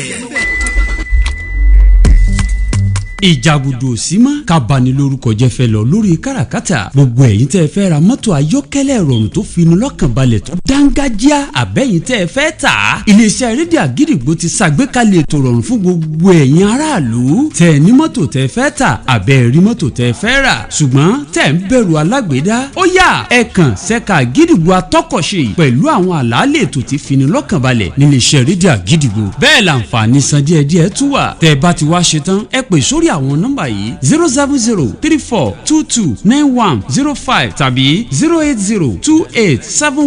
08028714663 Àgídìgbò atọ́kọ̀ṣe ọkọ̀ gígùn dìrò. legend ọmọ ìyá mi ṣó ti get. ó ti bára ọ̀tún ó tún ti fagbára kágbára Adams Desire amárale kókókó. Nature's Field Adams Desire. ó tún dé kókókó bí ọ̀tá. ìlọ́po agbára. lóògùn Nature's Field Adams Desire bá dé lọ́wọ́ yìí. wóró méjì lẹ́ẹ̀ máa lò lójúmọ́ fún dídí ọ̀sẹ̀ méjì kẹ́lẹ́ irísẹ́ lẹ́kùnrẹ́rẹ́. egbògi ìbílẹ̀ la fi ṣe. lílò rẹ̀ sì fini lọ́kàn balẹ̀. ṣùgbọ́n ṣá o. ó ti lágbára ju ti tẹ́lẹ̀ lọ sà. bó ti wá kún fún agbára. bẹ́ẹ̀ náà ni ìrísí rẹ̀ ti yàtọ̀. ó ti wà káàkiri ilé ìtajà oògùn òyìnbó. jákèjádò orílẹ̀-èdè Nàìjíríà. oògùn Nature's Field Adams Desire. orílẹ̀-èdè Amẹ́ríkà ni wọ́n ti pò pọ̀ tí wọ́n gbé jáde. iléeṣẹ́ Silken Limited Nature's Field ló ń pin tó ń tà. fún ẹ̀kúnrẹ́rẹ́ àlàyé ẹlẹ́gbẹ̀ sórí àwọn nọ́mbà 08071891904 tàbí 08075091020. oògùn Nature's Field Adams Desire ló ń bá yàrá ní dìgbò lọ́kọ pẹ̀lú ìtẹ́lọ́rùn tí ò láfiwé. Àgídìgbò 88.7 FM. máa fi ohun tí ò dákọ̀ yọ̀kọ̀. olè kan ọmọlàkejì tó kàn ní sẹ́ẹ̀. tọ́ba ní kò kàn wá o. a ò lè sọ. tọ́ba ní kò kàn wá o. a ò lè sọ. olè kan ẹni tó kàn wá o. láàfin ní. olè kan ẹni tó kàn wá. láàfin ní. ká máa fi ohun tí ò dákọ̀ yọ̀kọ̀. olè kan ọmọlàkejì tó kàn ní sẹ́ẹ̀. tọ́ba ní kò kàn wá o. a ò lè sọ. tọ́ba ní kò kàn wá o. a ò lè sọ. olè kan ẹni tó kàn wá o. láàfin ní. olè kan ẹni tó kàn wá. láàfin ní. ká máa fi ohun tí ò dákọ̀ yọ̀kọ̀. olè kan ọmọlàkejì tó kàn ní sẹ́ẹ̀. ẹ̀yin tí ẹ̀ ń gbọ́ wa ẹ̀yin tí ẹ̀ ń gbọ́ wa jákèjádò àgbáyé àìmọ̀ àwa náà ń wà lọ́wọ́ ń bì tá a bá rí tẹ́ ẹ bá rí request àwọn protesters ẹ jọ̀ọ́ ẹ bá wa paste ẹ bá wa kọ síbì tẹ bá rí request wọn ẹ fi sọwọ́ sí wa lójú ẹ̀rọ ayélujára ní comment section ká discuss ẹ̀ ká sọ̀rọ̀ because orí ọ̀rọ̀ wọn là ń lọ báyìí torí gbogbo ohun tá à ń sọ yìí èmi ò tiẹ̀ fẹ́ ká sọ ọ̀rọ̀ tó le nírú àkókò yìí ó mọ̀ jẹ́ pé yóò tún máa ta àwọn tó fẹ́ protest nídìí kan torí pé iṣẹ́ ìròyìn kì í ṣe láti da tension sílùú láti máa gbé àwọn èèyàn lẹ́mìí sókè bó tiẹ̀ jẹ́ pé iṣẹ́ wa ni láti kàròyìn ká sì sòdodo ká sọ ohun tó ṣẹlẹ̀ wọn ní ká máa wọ́n yọ̀ sí kí n tó lè ọmọ lè sí wọn ní kí n tó lè ọmọ dẹ̀ ní iṣẹ́ tá a gbà so ẹ̀yin tí ẹ fẹ́ protest ẹ má wà disappointed tẹ́ ẹ bá rò pé àwọn ọ̀rọ̀ kan tẹ́ ẹ rò pé ẹ ká sọ àsọ tẹ́ ẹ bá rò pé bó ti yẹ ká sọ̀rọ̀ bó ti yẹ ká gbé kalẹ̀ àgbé kalẹ̀ bẹ́ẹ̀ a ní òfin tó ń gáàdì iṣẹ́ wa tó dẹ̀ yẹ pé nírú àkókò yìí gan-an lòfin yẹn máa ń ṣiṣẹ́ jù gbogbo àwọn government agencies ni wọ́n ti wà ni wọ́n ti fún wọn ní iṣẹ́ sí báyìí pé kán máa mójútó àbòlú ẹnikẹ́ni tó lè sọ̀rọ̀ àbí tó lè hùwà kan tí ó tako àbòlú ó ṣeé ṣe kó mọ́ wà níbẹ̀ níjọ́ ẹ bá fẹ́ protest travel kíni yóò ti travel lọ DSS àbí kó travel lọ àgọ́ ọlọ́pàá intelligence gathering gbogbo àwọn ọlọ́pàá àwọn ti tú síta. ọlọ́pàá tó wọ the IGP met with all mobile police commandants. That's the MOPOs. He met with them yesterday. He had like a huge meeting. And that is also fueling suspicion on the part of the protesters, saying, "Oh, he doesn't need to. This means that it doesn't. No, ready for it doesn't need to fuel suspicion. Security now. Bí wọ́n bá ṣe rere. Okay. Honourable Speaker, àti gbogbo àtàrà mi ṣé kí IGP kó fọwọ́ lẹ́rán báyìí. Kò gbọ́dọ̀ fọwọ́ lẹ́rán. Kọ́mọ ṣé àwọn sọ́mọ nú àwọn tí ó protest ni. Not at all. Ṣé kò rí experience kan rí lẹ́yìn tẹ́lẹ̀?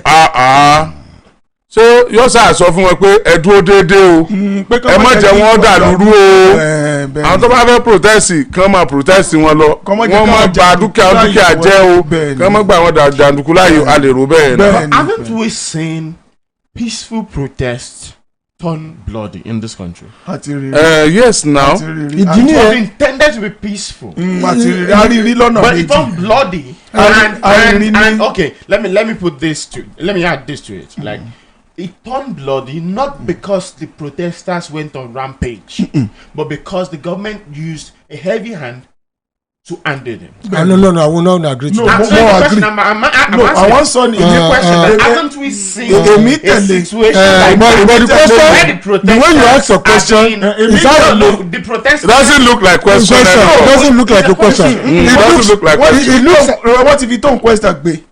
What if you question? At the end of that question, what is the statement? It's not my question. Because you started with average wage saying it's not a question. Okay. It's not a question. But it's not concluding. It's not average wage saying. Average wage saying where people then No. Even from the beginning. It's not a question. No, it's not a question. You're giving a statement. Turn it to a question. Sorry, back. Turn it to a question now. Honestly, this is the question. Okay. Right? Wrong. I mean, you all have been citizens of this country for longer years than I have been, right? Okay.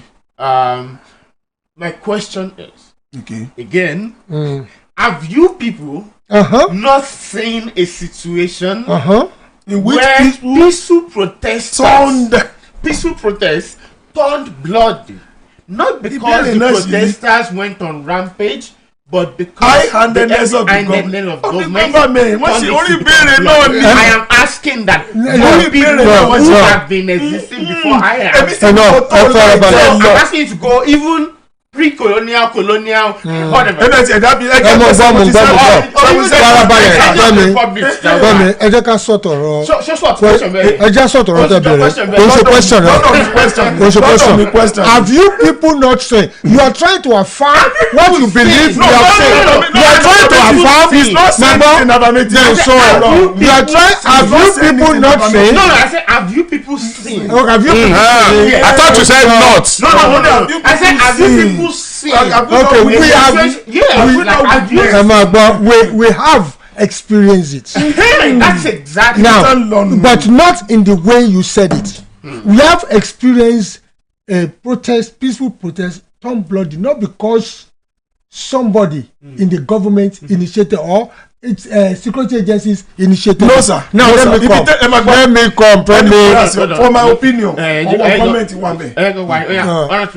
Kò sí protest tó máa ṣẹlẹ̀ tí ẹ tó bá fẹ́ ṣe ò gbọ́dọ̀ kọ́kọ́ lọ gba àyè nípa fẹ́ ṣe protest whether peaceful yes ẹ wà lọ gba àyè ẹ lọ sọ fún àwọn security agencies for protection even it is the right it's a fundamental right for them to protect you but they need to be informed. Why police are protecting you and doing everything they were doing? The moment it turns rampage, you start burning tires. It's no more peaceful. You start throwing stones. That is when people employ the use of tear gas or pepper spray or every other thing. Are you getting? I'm coming. Any other thing includes. The moment the use of gun. The use of tear gas, but the moment, let me tell you something that happened in Afghanistan some times ago. There was a peaceful protest. You think security agencies will begin to watch when you are facing guns? Then more than a stop. Then you was okay by security agencies will not do anything. But the way that you call Bobby Asho,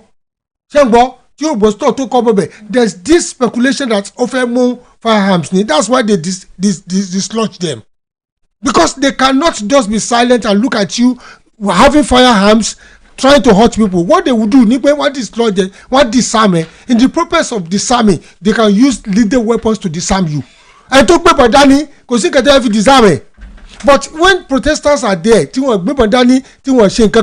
need to be protected by the security agencies. And what the IGP said is not wrong. That was proposition of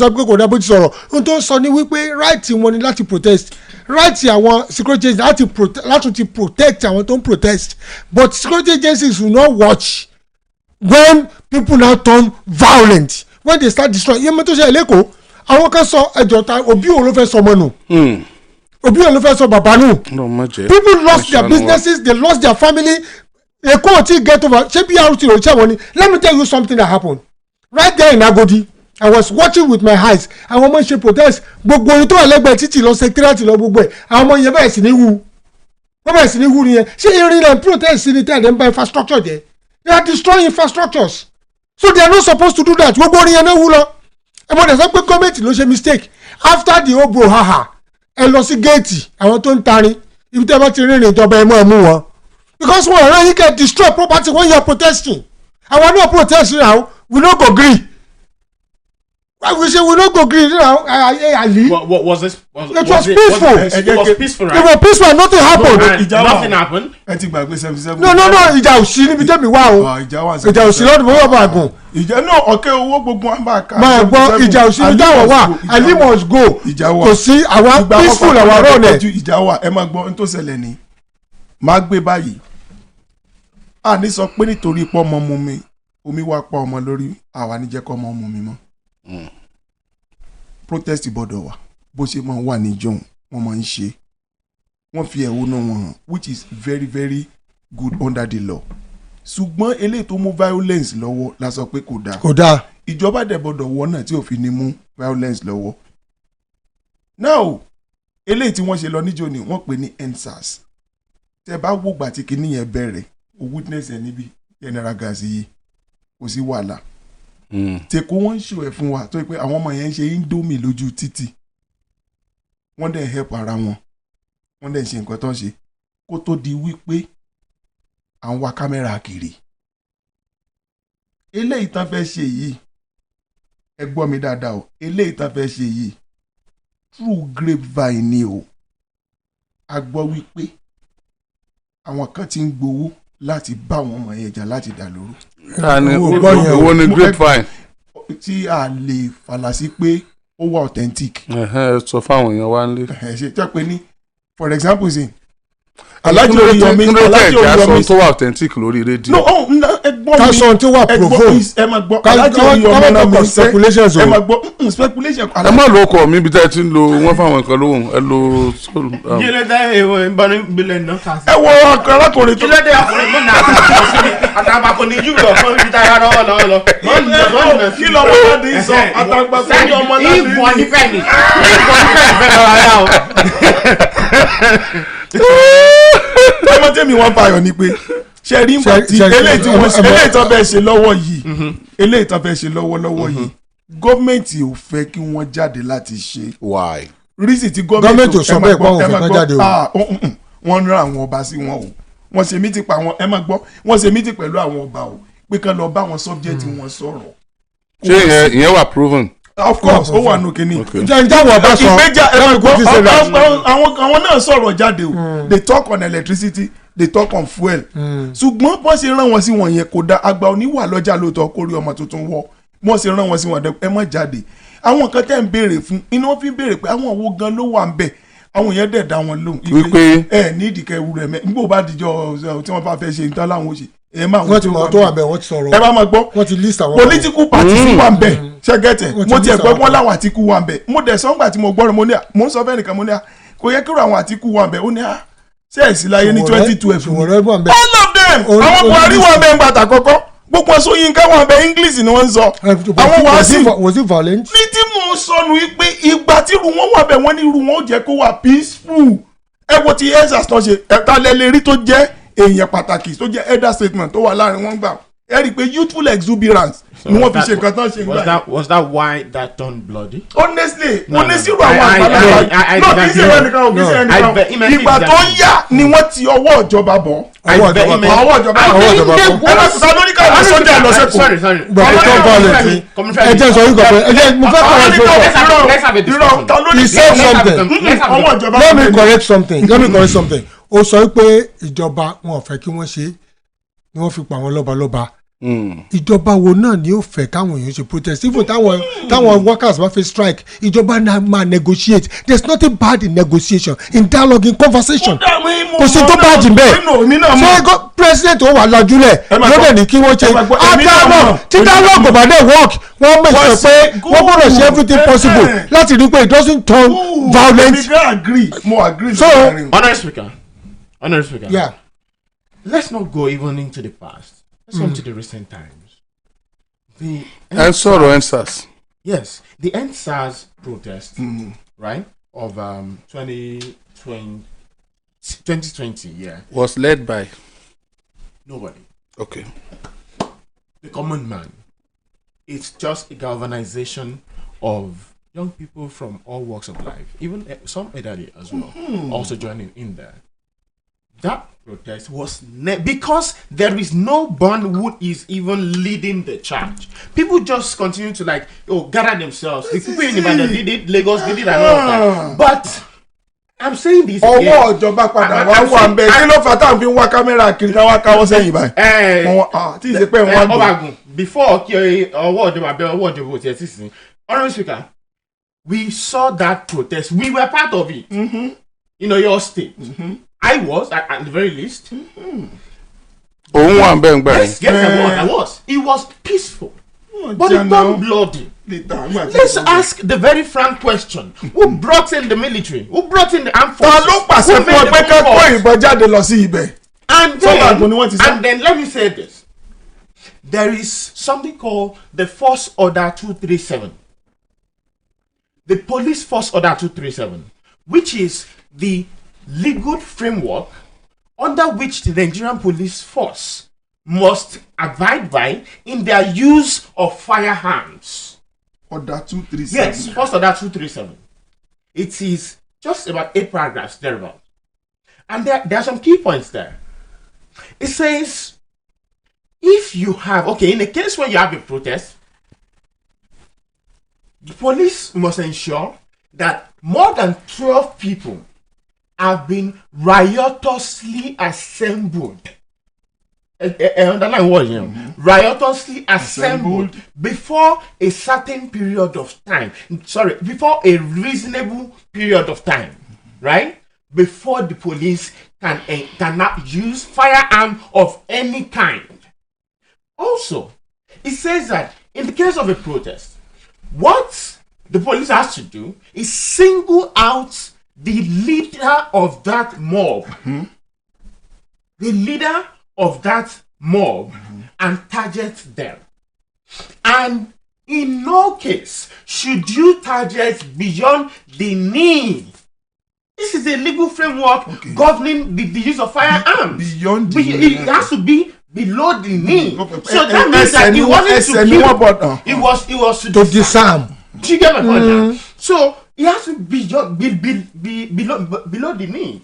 And also, and lastly, it says when there should be no case of having to do firing into the I don't know, overhead firing and to no. Okay. This is the legal framework. Yeah. I remember the former IG at a conference where he said, towards the end, after post the NSAS protest, he was making a comment and said that the force that 237, you have it. He was addressing policemen. You have it. Read it and ensure that you understand it and know your responsibility. Why using firearms? Because the law does not absolve you from the responsibilities of your action while you are serving. Facing music. Yes, even while you are serving as a policeman, you cannot be excused. If you commit a crime while at it, you will. And that's the case of very particular case. We have this woman, Bolale Rahim, the lawyer in Lagos, who was shot by policemen. The guy, the police officer, Vandy Drambi, he was sentenced to death by hanging. That's a different thing. Now, but we are all saying the same thing in different ways. This is the laid down procedure. Which did that happen during the exercise? No. Is that how the policemen and other military and other security agencies present there? Is that how they engage with the protesters? No.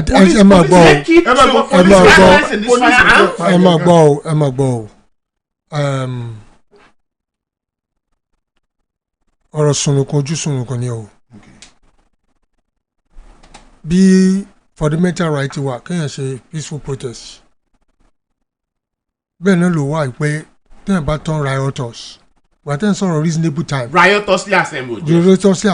Beyond the reasonable time. Beyond reasonable time. Yes. What is the reasonable time? The constitution did not specify on that. Yes. So they can spend 10 minutes or 5 minutes. 10 minutes of being rioters can destroy a lot of things. Oh, of course. But remember, rioters. Should I watch people destroying and burning down my own house and not coming to the rescue? I'm coming. Now you have said it all, and you said the right thing. But the point is this: during the time of engagement, is a comic relief. But there's a way number fẹ́ or arms. Kò gbọ́dọ̀ kọjá bí itan. Kò gbọ́dọ̀ débi itan. Kọjá bí orókùn lọ sísàlẹ̀. Báràrà bá dúró lẹ́gbẹ̀ẹ́ tó ga ńkọ́. Ìbọn lè bà. No, báràrà ló dúró lẹ́gbẹ̀ẹ́ tó ga. Títan rẹ̀ dájú kàrà rẹ̀. Look, we are looking at these things holistically. Shall understand? And then during the time of riots and things like this, kò sí kí accidents nǹkan kan mọ́ wa ọlọ́mọdé ó ṣẹlẹ̀ sí wa. Protest is different from riot. And that's why protests must not be rioters. Exactly. We have very recent making that as ẹmọ tí òfin wà rioters ní tí òfin wà rioters ní pé àwa là ń ṣe protest ìkànnì wa bẹ̀rẹ̀ sí ju òkò fúnra wa láhàndú ẹ̀ over ọlọ́pàá wa gba ilé yìí o àti ní ká bọ̀ ju òkò bí o but the moment everybody wà look at àwọn tí mò ń sọ wọ́n gba bí government house kọjá wọ́n bẹ̀rẹ̀ sí wo gbogbo usual exuberance is not an excuse to law. It's not an excuse to law. It's not an excuse, but it's not an excuse. Kò sí tó dùn pé ẹ̀kọ́ la yìí bọ̀ ẹ̀yọrin ìjọba ẹ̀yọrin kìnnìkan. ẹ̀lùlù ẹjọ́ ìjọba ló fà á etí ọba fi fa ní pé nígbà tó parí riot yẹn tán tẹ́ ti yọrin lọ ọ̀dọ̀ wọn ti ń tarin ẹ sì wà mọ́ ẹ lọ gbogbo bẹ̀ nígbà wọ́n ti rìnrìn àwọn afárábalẹ̀ àwọn ọmọ tó yọ kíní ló yọrin Fẹ́mi let's face realities àwọn ọmọ yẹn ẹjọ́ sọ realities àwọn ọmọ yẹn yọ that is just one situation. ìyẹn ò ní jẹ́pẹ́ yọ̀ǹtọ̀ mi mọ́ we have other numerous examples ṣọmọdé sáà ìyẹn ò ní tí deterrent bá wà afterwards ṣọgbọ́n ìyẹn ò ní jẹ́ kó yẹ pé tó jẹ́ riot wọ́n ti ṣe wẹ́ẹ̀mọ́. postmortem fún kíní EndSARS wọ́n pè and they came to certain resolutions. So I think the rioters Sowore as the protesters Sowore has come out ó ti list gbogbo centers táwọn èèyàn máa converge he listed it ó láwọn tí wọn bá list tí wọn kan morúkọ wá so we now know people are behind this now some CSOs and other organizations have already listed their part of it I see them as being participants and not the original social content. They came here at the later day and say we are there. So the government now knows those who are now responsible. Tábà dáná sunlé tábà gbọ́ ẹ̀jẹ̀ Sowore wà bẹ́ẹ̀. I was even expecting PDP and everyone. And on the part of the government. On the part of the government. So that there are prominent people that would ensure that peace is maintained. Now, don't forget we had a clip during the EndSARS protest of people of thugs carrying different kind of weapon being carried in very very clear SUVs. They were black and they were dropping them. You know, okay, and they be out to drop, and the protesters were filming them. God bless you, Tony. Yeah, so that is the case of now the ones to hijack the protest and then turn into. Ìlànà sọ nípa Niger State lọ́wọ́ báyìí ní Suleja pẹ̀lú nǹkan tá a gbọ́. That's exactly the same thing tí mo gbọ́ pa Suleja ní Niger State báyìí. Gọ́ọ̀mẹ̀ntì tó bá ti dé kó máa dé stage kan wọ́n máa ń wá àwọn tí ó infiltrate into that. Let's try and look at how President Bola Ahmed Tinubu walks through this. This is going to be it's a test of fire, to be honest. I mean, the last during the EndSARS protest was under the administration of President former President Muhammadu Buhari. No. I mean, President Muhammadu Buhari, and that is how this administration handled that situation, right? I want to believe this is like the first this kind of protest. This is the first of its kind for the Tinubu administration. Let's see what it does differently, right? Let's see how you handle it. And I can say the way things are going on now, everybody is trying to be careful. When it comes somebody pastor or a politician to real that person is just only for most of the politician. So I will allow people to be killed. I will allow people to be slain. So I will allow people not to take precautions. You see, I will allow people not to take precautions.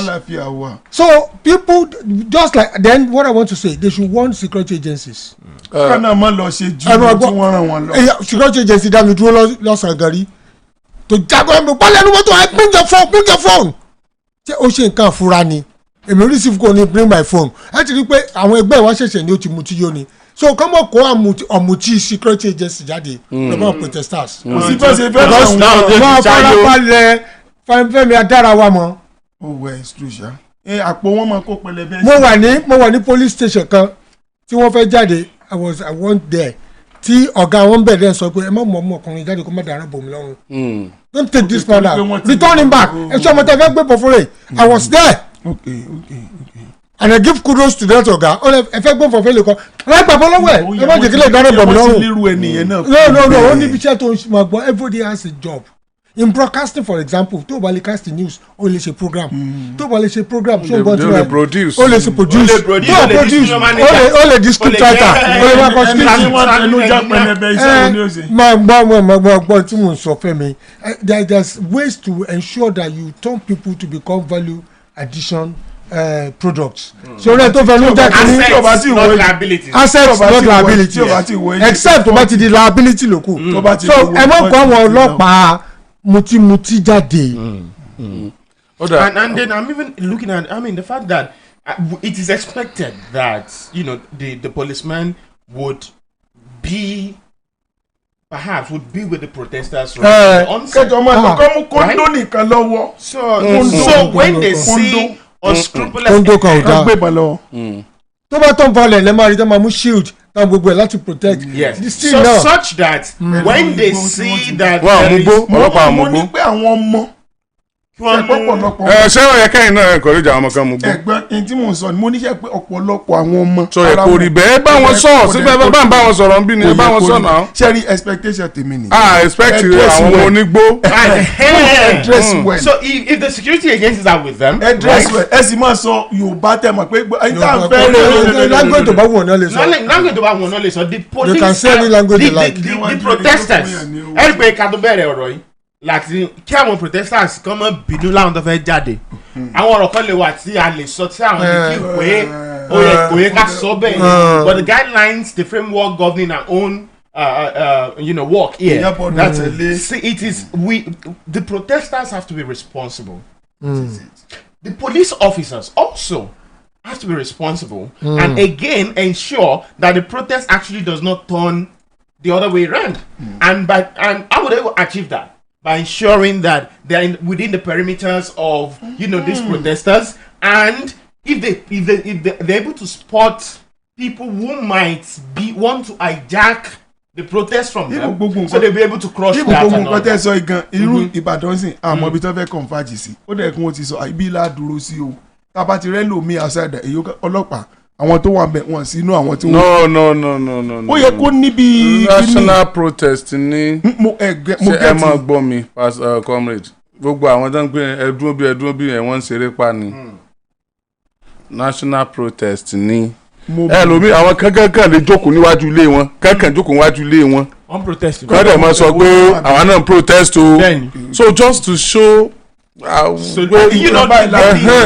àwọn òfaramọ́ ti ń ṣẹlẹ̀ láti ìrọ̀kọ́ mínìjà so kankan fi hàn the whole world pé bí nǹkan ṣe ń lọ o kò táwọn lọ́rùn that's it yẹn ò nídìí kóńdó kò nídìí kùmọ̀. And they're saying come out in as much numbers as possible. Why is that? So that the whole world can see that this is not a few people experiencing bad governance. This is the multitude of people who are experiencing bad governance. And once bad governance end in Nigeria. Epo wọn o, iná wọn o, kọ́ dẹ̀ mọ́ra sọ́jà dé bẹ́ẹ̀. Okay, kí ni àwọn ǹjẹ́ wọ́n specify lẹ́yìn head bad government? Head bad government wọ́n gé pépèpé. ẹ sọ díẹ̀ fún wa. wọ́n sọ̀rọ̀ nípa iná wọ́n ní tàrífù iná wọn wọ́n sọ̀rọ̀ nípa fuel náà wọ́n ní ebi pọ̀ nílùú wọ́n dẹ̀ sọ̀rọ̀ nípa insecurity pé àwọn àgbòráyè lọ dáko. ẹ máa sọ kọ̀ọ̀kan. ok ká gbé lákọ̀ọ́kọ́. ká máa gbé ẹ̀wọ̀. owó iná tá à ń san wọn ló ti pọ̀ jù. kí ni ẹ rò pé ìjọba lè ṣe lórí ẹ̀ tí wọ́n fi dá wa lóhùn protest yìí ó ṣe ó lè má wáyé. bẹ́ẹ̀ ni o mo agree. ṣé bí wọ́n ń béèrè fún nǹkan ni. ìjọba ò lè ṣe náà duty for the protest kò ṣeé ṣe. kò ṣeé ṣe. they can't do it what do they want to do how would they improve the megawatts. mọ̀ọ́dún tá a ti wà ń bẹ̀. we have been on 11,000 megawatts generating 7,000 ó ti bọ́ sí 3,000 máa farabalẹ̀ náà ó ti bọ́ sí 3,000 megawatts now and the reason why tó fi wọ́n. ẹ má sọ bí ṣe máa dùn yín lónìí. ó ti bọ́ sí 3,000 megawatts the 3,000 megawatts ojoojúmọ́ ni kìnìún tún fail ó ti tó ń gbà náà tó tún fọ́ ó ti tó wọ́n lè ṣe kankan lórí ìyẹn. èmi rò bí tí wọ́n lè ṣe ni wọ́n sọ pé owó tí wọ́n ń gbà pọ̀ kò dẹ̀ sí efficiency lórí nǹkan gbowó lé lórí. so kákú gbà pé lórí ọ̀rọ̀ náà ẹ̀gàn bíjọba gbé gbèsè kan nísìn temporary láti kọ́ọ̀bù protest ni. wọ́n lè reduce owó tí wọ́n kí nípa unity tán gbà wọ́n sọ̀rọ̀ pé ó wà nínú táwọn ọba gan sọ pé owó yẹn pọ̀ tàrífù. nípa ọ̀rọ̀ náà yẹn ṣé bí ìjọba ti sáìn pé àwọn state náà lè máa ṣe náà. owó tí wọ́n fi ṣe dà. it's not a one day thing. yóò pẹ́ díẹ̀ kan tó parí. owó ni wọ́n ní kò sí short term fún mid term and long term. ló wà fún owó yẹn pọ̀. so it's something of the future. wọ́n máa ra ṣe díẹ̀ ṣùgbọ́n wọ́n lè reduce tàrífù owó yẹn àwọn kábíyèsí náà sọ. kí ni wọ́n tún béèrè fún lẹ́yìn yẹn. epo wọn ló wọ́n. epo bẹ́ẹ̀ni fuel. nítorí trigger gbogbo ẹ̀ gan nìyẹn. kí ló dé tí ìjọba wa yẹ kó bá wa ṣiṣẹ́ lórí ẹ̀. wọ́n lè ṣe importation ni wọ́n depend lé lórí táwọn kan jẹ́ ń bẹ́ẹ̀. local refineries àwọn IOC ò fún wọn lé crude oil. pastor wọ́n fún ọ ní crude oil. ó ti tó wọ́n lè kó ti fẹ́ lọ lẹ́ nígbà tó fún crude oil àwọn sì kó crude oil jáde àwọn tó import àwọn kyari importation àjókòólé ibi tó ti ń jẹun nìyẹn our refineries are not working. ó ti tó pastor ibi tí wọ́n lè ṣe ó ti tó no solution ló ó ti tó ẹ fi kyari lẹ̀ báyìí. ẹni tí èmi fẹ́ sọ ni pé kí ló wá dé bó tiẹ̀ jẹ́ pé wọ́n ó ti epo ta díẹ̀ lásìkò tí protest ń bọ̀ làwọn èèyàn tó wá ń tò ń lé epo. ó ní ìyẹn dá. conspiracy ni. no irọ́ kì í ṣe ìyẹn. kò dáa. irọ́ ó dáa protest ń bọ̀ kò dẹ̀ sẹ́ni tó mọ bó ṣe máa kọ́kọ́ jẹ ẹjẹ́ wọn tiẹ̀ kọ́kọ́ ti lé epo náà ọlọ́mọdé adaràn. no kò tí ì dé. apá bíi ti ọ̀nà comrade apátẹ́ fi wo yẹn ò dáa. kò tí ì dé. ṣé iṣu wà lónìí sọ wà lọ́la as in kó you don't get it. ara àwọn tí ń bí àwọn èèyàn nú. tó fa títò lépo NNPC tó ń give reasons fake reasons they will always come out with reasons why coming out with reasons Tinubu himself is the minister of petroleum so in that case they are failed in that area. You understand what I'm saying? So why should we keep on working in the same way? Excuses every day. Agbadun jọmẹta ajiya jọmẹdogun. That is not the right thing. Wọ́n lè reduce owó epo yẹn ó ti pọ̀ jù sẹ́ẹ̀ pé subsidy ló ń dáko wà láàyè. Ṣé ẹ mọ̀ pé òfin Nàìjíríà ṣẹ́kẹ́ṣẹkẹ̀ ó wà lọ́wọ́ everybody yàtọ̀ sáwọn tí wọ́n lẹ́nu tí wọ́n wà níjọba. Ṣé ẹ mọ̀ pé tí wọ́n bá gba license rédíò sí ó ń láti lọ sọ́dọ̀ DSS yóò kọ́ ọ bọ̀wé. DSS are profile wọn á ní kán fún àbí kán má fún ẹ ti get it so all radio stations are under watch. Seriously under watch. Seriously under watch. Not even this time. So once again ẹ̀yin tẹ́ ń gbọ́ wa ẹ má expect 100% opinion of our kí ni wọ́n máa pè yín náà. Public analyst. àwọn analyst wa lé ní ọ̀rọ̀ tí ó tòlú la gbọ́dọ̀ sọ. tension wà ń gbòòrò. àwọn wá ń sọ pé táwa bá ń sáré tension yẹn ó yẹ kí DSS náà bá wa gbé àwọn tó wà nígbọnú epo báyìí nítorí pé protest ń bọ̀ àwọn èèyàn tó wá ń tò lé epo. that is it. ìtì ń bí wọn nú ẹtún wájú ọmọ lé sí i. ẹ rí i pé àgùntẹ́ mi ti wò tẹ́lẹ̀ ní pé tí ọlọ́mọ jẹ kára burú káwọn èèyàn mọ̀ lọ́ra tí ó fi ṣera ọ léṣe but kò tí ì dé lóòótọ́. ẹtún wájú epo lé sí i. àbí pásítọ̀. ẹ mọ orí kan tó ń wọ̀ bí tell pastor to watch out we are watching o. You are what these are criminals. How can you say you are watching when we are telling you what you should do and what you shouldn't do? Oh, who is that? Somebody here. Adebola something. That is wrong. Nínú ilé bàbá mi ọ̀pọ̀lọpọ̀ gbogbo ló wà ńbẹ̀. You see, you Adebayo Abimbola ni. Ẹ wá gbọ́dọ̀ mi fọ́sẹ̀ kan. Yusuf Green ló kọ́ tèmi ṣá. Adebayo ẹ jẹ́ ká bá wọn sọ̀rọ̀.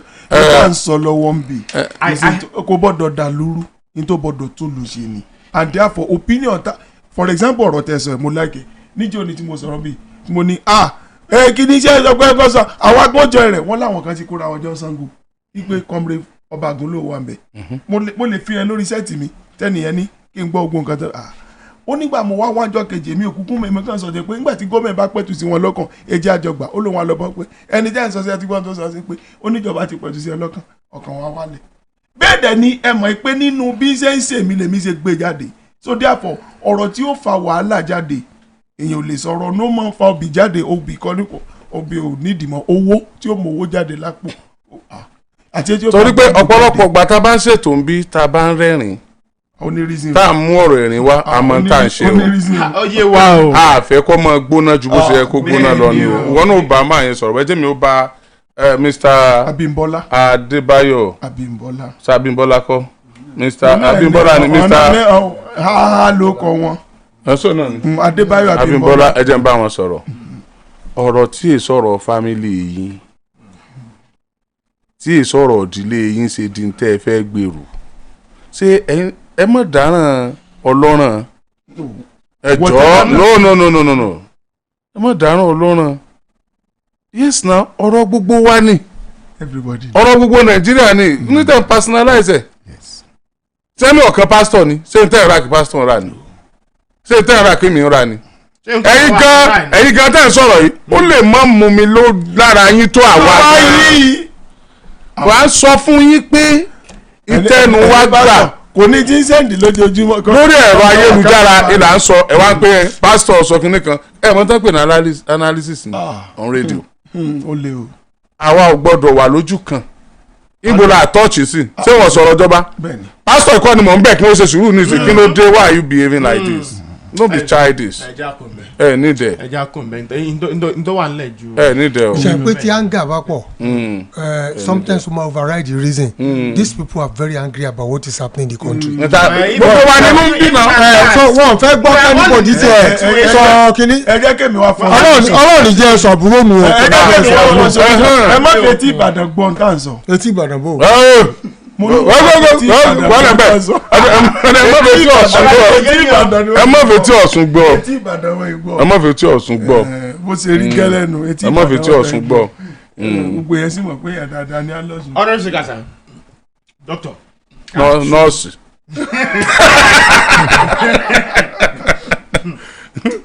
I have to. Pastor ìwọ́n tó ṣẹlẹ̀ ẹ rí àwọn èèyàn wa máa pa mí comment section ni and they are good people you know what èèyàn kan ní pastor politician ni wọ́n ló wò fi gbọ́ ọmọ ẹnìkan ní ṣé ọmọ pastor tẹ́lẹ̀ ni wọ́n like Tinubu nǹkan kan wọ́n support Tinubu mo wá wonder bọ́ọ̀ mọ̀ pé pastor will be on set today. Ìwọ náà ló dẹ̀ ń gbọ́ wa yìí. ọjọ́ gbọ́ wa ń gbọ́ wa. ẹbí gbọ́ wa náà ló fi wá. torí ìdèmí náà ló fi wá. orí pásítọ̀ náà ló sì fi wá. Ìbàdàn ó tún fẹ́ gbọ́ pé àgbọ̀n kan tí ó tún sọ lórí. ó sì gbọ́ pásítọ̀ lọ́wọ́. no they are wonderful people. ẹ ṣe rí ìfẹ́. ẹ jẹ́ ká lukó mọ dákọ̀lù tó ti wá lórí rẹ̀. ẹ jẹ́ ká lukó mọ dákọ̀lù tó ti wá mẹ́. ṣe rí ìfẹ́ ìpamọ́ra àwọn ọmọ Nàìjíríà pọ̀ kò sì dáa. Ìpamọ́ra wa tó pọ̀ jù yẹ mọ́ já sínú bí. nígbà tá a bá fẹ́ gbégbèsè ó dàbí ìyàwó tọkọ ń ṣe tí sàṣì hùn tí ọ̀sán kankan nígbà tí wọ́n bá burst out yóò pọkọ ni. àwọn tí ń dùn wáyé tá a bá ń sọ ń kọ̀ọ̀kan tá à ń béèrè fún kọ̀ọ̀kan ó ṣeé ṣe kí àtúnṣe ti bá ṣùgbọ́n torí pé a ti pile up ó ti wá sú wa ẹlòmíì ti ròpin mọ́ ròpin o ọ̀la sì dá o mọ́ kú o. páìlì ó wà lọ́wọ́ mi báyìí ní ìsìn o mo ti ń sọ fún yín lálẹ́ méjì ni èwo lẹ kí ẹ fẹ́ kí n kọ́kọ́ fún yín páìlì wà nílẹ̀ páìlì gbogbo tí àwọn. sọ ma pé lónìí gan òní gan mi trust ẹ. kí ló dé honestly kí ló dé. mi dey trust them Balola. okay dáhùn béèrè ngbà tá a ti ń ṣe sókàn wa lóṣù yìí ọjọ́ wo ló bá mi lórí sẹ́ẹ̀tì rí kò sí ìwà lọ́mọ mi mọ́ báyìí tí mo tún máa pẹ́ 30 minutes ìsùnmọ́júmọ̀ wa go ni. kí ló dé ló ṣẹlẹ̀. ó lè kó bá mi. okay I understand you. kéka tí mo mọ̀ bá lọ. kẹ́ ẹ máa ń gbàgbọ́ àti pàǹtà àti yìí. àsìkò téèyàn máa sọ nínú oṣù yìí ọ̀dọ́ ni. àsìkò téèyàn máa sọ bó ṣe rí gangan kọ́ yìí àsìkò téèyàn máa kọ́kọ́ pẹ̀tù sáwọ̀ lélẹ́yìí ṣebí tíjà bá wáyé tí a bá ṣẹ̀hónú tá a protest tó wálẹ̀ tẹ́mi ò sùn tí ò sí wàhálà látùnjọ máa sọ̀rọ̀ lọ kò sí tó burú nù ká béèrè tá a fẹ́ èmi fi sọ pé kí n na fẹ́ gan tí àwọn protesters tán bá ń béèrè tí ò possible tí wọ́n ń béèrè tí ò feasible á mọ̀ wípé ní tẹ́ ń béèrè ò dáa a lè kọ́ ní tó irú báyìí lè báyìí láìsí bọ́n tán bá ń béèrè tó possible a lè pẹ̀tù sí igun kìíní igun kejì bí ó ṣe rọrùn tó bá ṣe pé àwa gan la fẹ́ lead the protest ṣáà gbọ́dọ̀ sọ́ńbì ni. ẹ get it. of course. ṣáà gbọ́dọ̀ sọ pé protest gbọ́dọ̀ wá no opinion wa. tá a bá dẹ̀ ní kí protest pé kó lọ bó ti fẹ́ lọ o a gbọ́dọ̀ sọ fún ẹ pé gbọ́dọ̀ wà peaceful. there must be orderliness. so n tí ó tòlú làwa gbọ́dọ̀ sọ ni a gbọ́dọ̀ sọ n tí ó bàlú jẹ́ because we don rédíò la pé kì í sọ̀rọ̀ pàǹbára wa sọ̀rọ̀ fẹ́ pé àjọ dúró tá a jọ ń bára wa sọ̀rọ̀ ni àmọ̀ sí opinion wa kálukú ọmọ sọ bó ṣe dùn òun tó.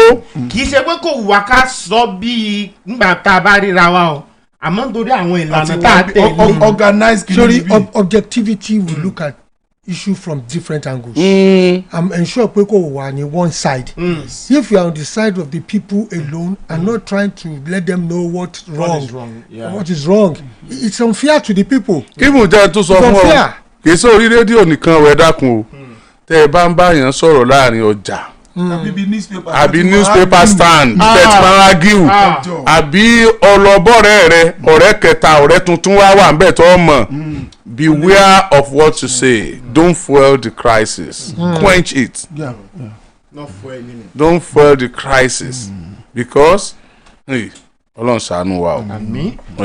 àwọn tí wọ́n yàgbé last week ẹ̀yin náà ni wọ́n inform pé àwọn ti bá wa fi 30 minutes kún. wọ́n ti yọ lónìí. wọ́n yọ lónìí. ìtọ́ba sọ lọ́dọ̀ kẹ́ mọ́ 2 hours gan bí kópé ní sẹ́mi. kí ló dé.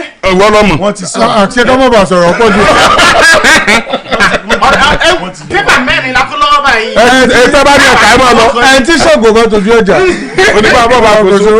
Okay, let me just quickly run through this ká lè fi àwọn aráalé ní àǹfààní àti ìpè sórí ètò nǹkan dàpọ̀ díẹ̀ I looked through some of the pages of the prominent people that are behind this protest and trying to see the pile of issues that they are raising and they want the government to take a look at. Now, ẹ kọ́kọ́ tún tí wọ́n sọ náà. mo ń ka nǹkan ní bẹ̀rẹ̀. into wa kí n tún yẹn late one. ẹgbẹ́ tí mi ò sí ń bẹ̀ ń. The pile of issues. àkójọpọ̀ àwọn ọ̀rọ̀ tí ń ṣẹlẹ̀ táwọn àkójọpọ̀ àwọn nǹkan tí àwọn tí wọ́n fẹ́ fẹ̀hónú hàn tí wọ́n fẹ́ ṣèwọ́de ń béèrè fún ẹ jẹ́ àkọ́kọ́ tí fáwọn èèyàn ìyàtọ̀ ń bẹ láàrin protest and riot eléyìí èsì riot o protest ni o ìwọ́de ni o kò ń ṣe ìfẹ̀hónú hàn o ìwọ́de ni o ìwọ́de náà bẹ́ẹ̀ ṣe o kì í ṣe ìfẹ̀hónú hàn o ìfẹ̀hónú hàn ni àjọfà ni wàhálà ni you no go gree ìfẹ̀hónú hàn nìyẹn ìwọ́de o ní kí wọ́n máa tò lọ́wọ́ọ̀wọ́ kí wọ́n gbé nǹkan òkè kan sì máa béèrè tí wọ́n fẹ́ ìwọ́de nìyẹn o. ẹ dákun ṣé ìwọ́de lè mú orin kíkọ lọ́wọ́. wọ́n lè kọ wọ́n lè kọ wọ́n lè jó wọ́n lè gbé báǹdì dání ìyẹn yóò lè mú lọ́wọ́. Okay, so let's quickly run through this. In no particular order, actually. One of the things specifically that they mentioned, they want the reversal of fuel price hike. They want the reversal to be below 300 naira per liter. That's the point. The restoration of affordable electricity tariff. Alakoko. Reversal of the fuel hike to below 300 naira per liter.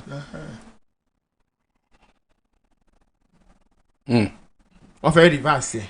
Are we reversing the fuel price or we are bringing back the subsidy, first subsidy? Well, no. That is whether in the short term or long term or mid term, government ló mọ̀ tán lè ṣe. Gbogbo àwọn owó tán ti yá tán fi kó dí, àwọn náà mọ̀ tán lè ṣe refinery tí ó ṣiṣẹ́, àwọn náà mọ̀ tán lè ṣe tó fi lè ṣiṣẹ́ as soon as possible. Okay. So these are just the demands of the protesters, which the government can. Wọ́n náà dá owó epo padà. Èrò ní nísìnyí. Wọ́n láwọn fẹ́ 850. Kó less than 300. 300 naira. Now, the restoration of affordable electricity tariffs. The restoration of affordable electricity tariff. Wọ́n ní kí wọ́n dá owó iná padà sí owó kéékèèké tí ò ní wọ́n jù tá a máa rí san. Reduction on import duties to their previous rates. Owó tá a bá kẹ́rù wọlé látòkè òkun kí wọ́n dá padà sí iye tá à ń san tẹ́lẹ̀. Overtaxing of the Nigerian people. Owó orí tó pọ̀ jù tí wọ́n gbà lọ́wọ́ àwọn ọmọ Nàìjíríà ó ti pọ̀ jù àfẹ́ bọ́. Reversal of the hike in tertiary education fees by many institutions. Àwọn owó tí wọ́n ń san láwọn ilé ẹ̀kọ́ gíga wa ó ti pọ̀ jù kí wọ́n gbé wálẹ̀. There's a demand for transparency and accountability in governance, including the public disclosure and reduction of public officials' salaries and allowances. reduction. Kán dín owó kí wọ́n dín owó tí àwọn olóṣèlú ń gbà kù. kí wọ́n láti bí ibẹ̀. bí tí n ti mú tèmi nù. wọ́n ní transparency. wọ́n dín owó táwọn olóṣèlú ń gbà kù. bí nǹkan bá ṣe ń lọ nù ìjọba. ìṣe ibi tẹ́tí mo ti o ibi tẹ́ka jáde ní ara lè fẹ́ gbọ́n. ibi tèmi ó ti mú nu ojú ọba tútù no direct translation. ẹ padà wá sọ bí àkọ́kọ́ yẹn. kò sí ní tọkàn yín pẹ̀lú yín. kí wọ́n dín owó tí àwọn olóṣèlú ń gbà kù kí wọ́n ó jẹ́ kí aráàlú máa mọ bó ṣe ń lọ nínú ìjọba kí wọ́n yéé fi jújú bo aráàlú lójú.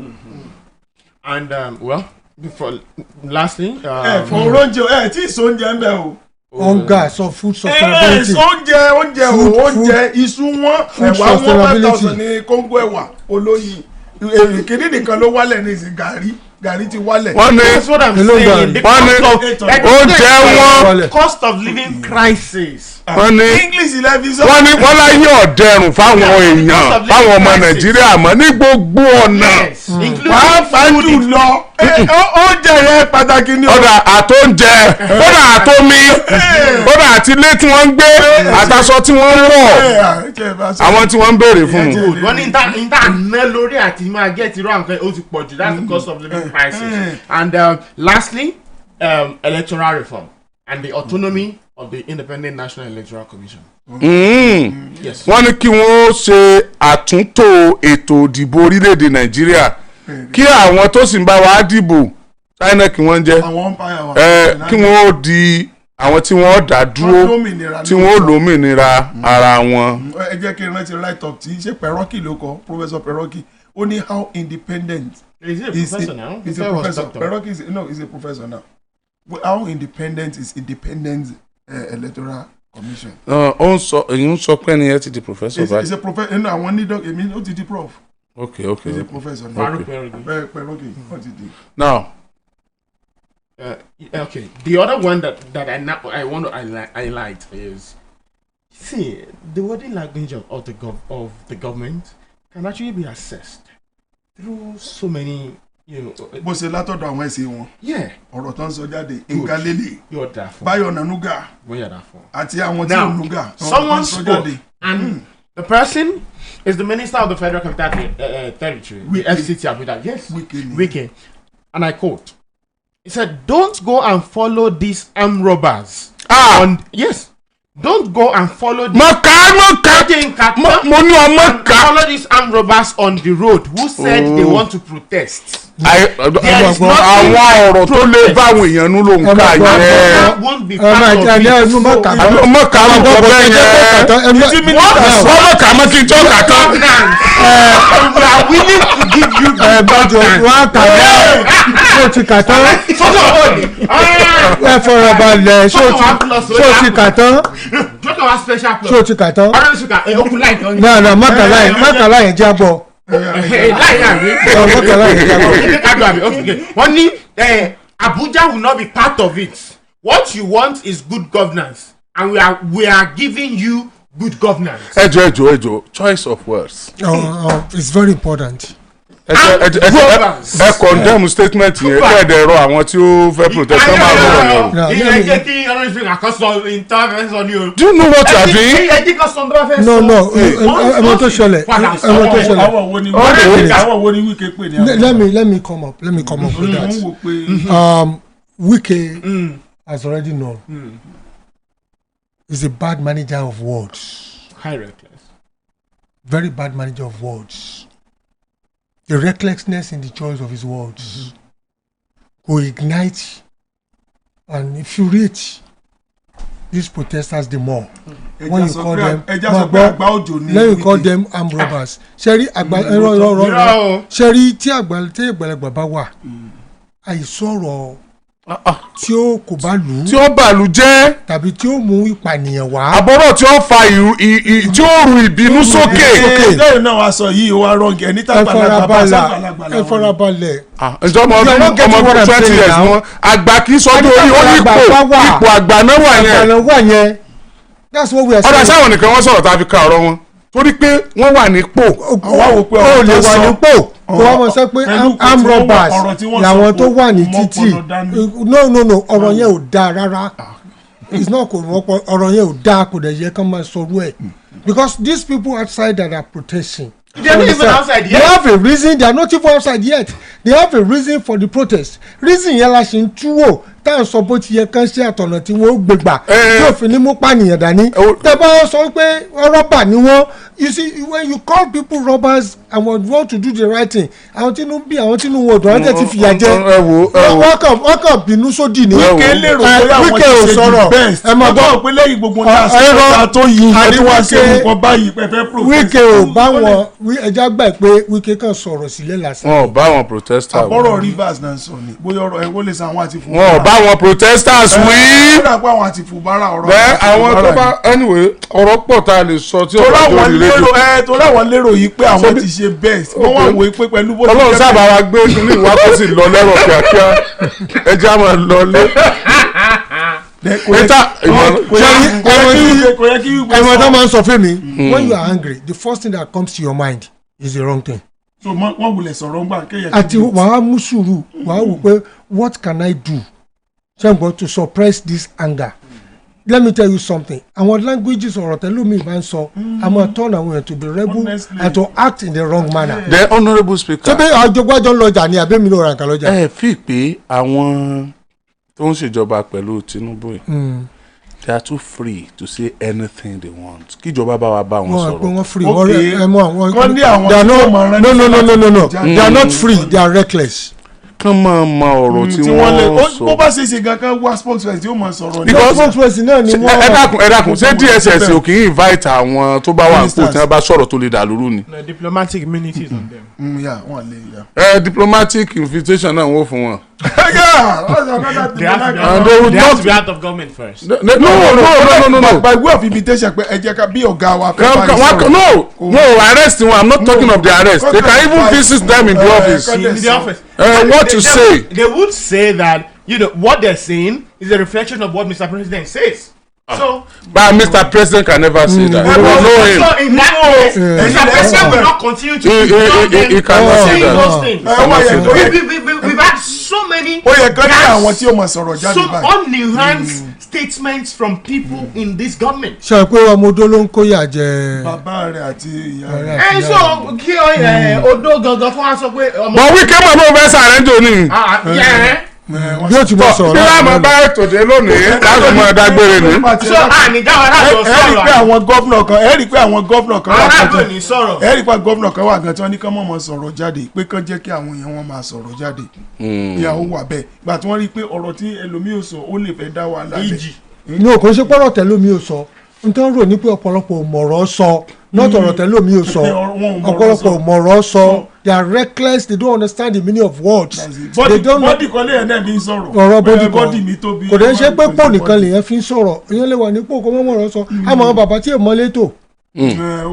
Tọ́ honourable speaker kí n dé tè ní 28 ọ̀la 29 ọ̀túnla 30 sóṣù ìwọ 31. Ó wọ July 31.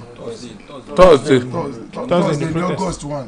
Wednesday ní 31 àbí tọ sókàn wá special kò sí mọ́ tí ó fi di ọjọ́ náà. Kìnìún ó ti gbà yẹn. A rọ gbogbo àwọn tí wọ́n fẹ́ protest a rọ wọ́n gan-an wípé kí wọ́n rántí pé àwọn ọ̀já o kán rántí pé nǹkan làwọn ń béèrè fún o. Mọ ló mọ̀ sí ni mọ ló nìkan mọ́. Kán béèrè tí wọ́n ń béèrè fún Ọlọ́run yóò jẹ́ kí rere Nàìjíríà sojú gbogbo wa o. Fún ẹ pé Nàìjíríà ní ẹlẹ́dàá tó kó ní ẹlẹ́dàá pé ìṣẹ̀dálẹ̀ kínní kan yàtọ̀ sí pé ẹ mọ̀ pé wọ́n mọ̀ kì í ṣẹ̀dálẹ̀ tí Nàìjíríà bá ní ṣẹ̀dálẹ̀ tí kì í ṣe àwọn èèbó tí wọ́n dálẹ̀ yẹn ni tó ẹ kó ní ṣẹ̀dálẹ̀ gidi bí ìlú ṣe máa bẹ̀rẹ̀ ni ìṣẹ̀dálẹ̀ Nàìjíríà ìbá máa ṣàdúrà fáwọn tó fẹ́ protest pé o ṣeun tó ọ̀fẹ́ káyé mi bàjẹ́ ìyẹn àwọn tó fẹ́ protest pẹ̀lú inú kan ọkàn kan àti ìlọsíwájú ilẹ̀ yìí tí kì í ṣe pé àwọn olóṣèlú lágbájá ò wọlé wọlé wọ́n fẹ́ kájọ dàjọba ẹ̀rú ẹjẹ́ àbàjọba ẹ̀jẹ̀ àti kí èyí ṣe protest pé kí n lè kọ́mọ̀bà sí second term ó lè jẹ́ pé èmi ni ń wà bẹ́ẹ̀ ńgbà náà kí n fi léyìí register existence mi àti tí mo lè ṣe fọ́mọ Nàìjíríà tí kì í ṣàwọn yẹn tọ́ra àlè fáwọn yẹn náà kú o nínú protest o ẹ̀yin tẹ̀ ń protest gidi ẹ bá a ṣọ́ra fún irú àwọn yẹn tẹ̀ protest tí yín lágbára ọlọ́run dídùn lọ́sàn-án oṣù àwa àrọ̀ ìjọba nàìjíríà ọgbọ́n òdígé àfokùn o ẹ mọ́ protest ẹ̀yin ọba ẹ wá kájọ sọ̀rọ̀ ẹ̀yin ìjòyè ẹ wá kájọ sọ̀rọ̀ ẹ̀wọ̀n student union ẹ wá kájọ sọ̀rọ̀ ìgbésẹ̀ gidi tó yẹ kẹ́ ẹ gbé lẹ gbé ṣùgbọ́n gbogbo ìgbésẹ̀ yìí temporary ni o permanent ìgbésẹ̀ ò ní pé kí nàìjíríà ọ̀dà ẹ̀sìn tó tọ́ kó jẹ́ pé refinery tiwa ti ń ṣiṣẹ́ bẹ́ẹ̀ ṣe promise ni nírì láì lórí refinery Dangote tí wọ́n tún lépo rẹ̀ ọ̀dà gbogbo àwọn gbùngbùngbùn tí ń ṣẹlẹ̀ láwùjọ àwọn elépo tó ẹ pẹ́ ń tẹ́ fi sí ìgbọ́n ní elépo wọn láwọn náà nílé epo ní Malta gbogbo yẹn náà tó bá ti kú ń bẹ̀ tí nǹkan lọ déédéé ọkàn wa yóò balẹ̀ lágbára ọlọ́run orílẹ̀-èdè nàìjíríà ọ̀dà o kò ní bàjẹ́ o yóò dùn ní kò ní kán o ní iléeṣẹ́ rédíò àgídìgbò ní People's Parliament tààrà ọ̀tọ̀ tá a máa ṣe lọ́jọ́ Sunday la fi ń sọ wípé igun kínní àti igun kejì gbogbo ẹ̀ la fara mọ́ kí nàìjíríà ọ̀dà òní tiwa ẹ ṣeun o ẹ dágbére. Can I also add something to that? O lè hàdé. Well, in the process, and this is for the protesters, because I believe that the demography of the people who are going to be coming out, my folks, the young people, I would say, do not allow exuberance to override your reason. This protest is meant to be peaceful protest. In order for you, we want to get result is the most important thing. Don't be antagonistic to security agencies. Don't have a pre-notion that, they want to scuffle.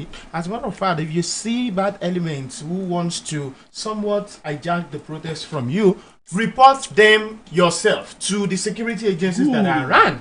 The IGP has said that there is going to provide, enough security officers. As a matter of fact, he said, if they can send them the names of all the protesters, but that might not really be workable. So, but at the very least, they have a guarantee that there's going to be safety. Exactly. There's a guarantee for safety and security. And lastly, that's the sort of protesters. Lastly, this is a solemn appeal to the Nigerian police force. Please, do not profile the protesters. My here Nigeria police force. No. Other security agencies. All security agencies. Stop. Do not profile these protesters. I have my hair dyed. Good morning. Ẹ káàárọ̀ ẹ ṣeun o. A máa pàdé tó bá tún di ọjọ́ mi lórí ètò. Ẹ sign off Roji. You have your hairs to the ground. Ìwọ ló nìyẹn kì í sórí rédíò. Má ẹ̀sọ́ ń tẹ̀sọ́ ẹ máa lọ lé. Káwọn obìnrin jọ kọ́mọ pé kọ́ tètè máa lọ lé kọ́mọ àwọn obìnrin kọ́ tètè kúrò kọ́mọ tètè lọ lé kọ́mọ jẹ́ kí lè sùn. Ìdókè faculty doctor ló dúró ní. Yes na. Comrade. No problem na. Ebi sọ ti use ní ìsìn. Babalọla ọmọ torí kéèsì rape tí wọ́n. Ẹ dágbére. Bí wọ́n bá fẹ́ protest bí wọ́n bá gádà sí tẹ́ bá pè wá bá wọn sọ̀rọ̀ níbẹ̀ because the youth gbogbo àwọn ọmọ wa a sì fẹ́ ọjọ́ ọ̀la wọn kó dáa bó ti rí nù ẹ bá wà ń ta àwa náà débẹ̀. ẹ ti gbọ́ ẹ ti kọ yín nù. ẹ ti sọkọ yín. Ṣẹ́gun Ògúngbàyí. Of course, you can expect Agidigbo 88.7 FM to bring you comprehensive updates on the protest when it starts. And again, we say no to violence. My name is Yousuph Adebayo. Thank you very much. Oriyomi Hamzat lórúkọ mi. Ẹ ṣeun o. Adebayo 88.7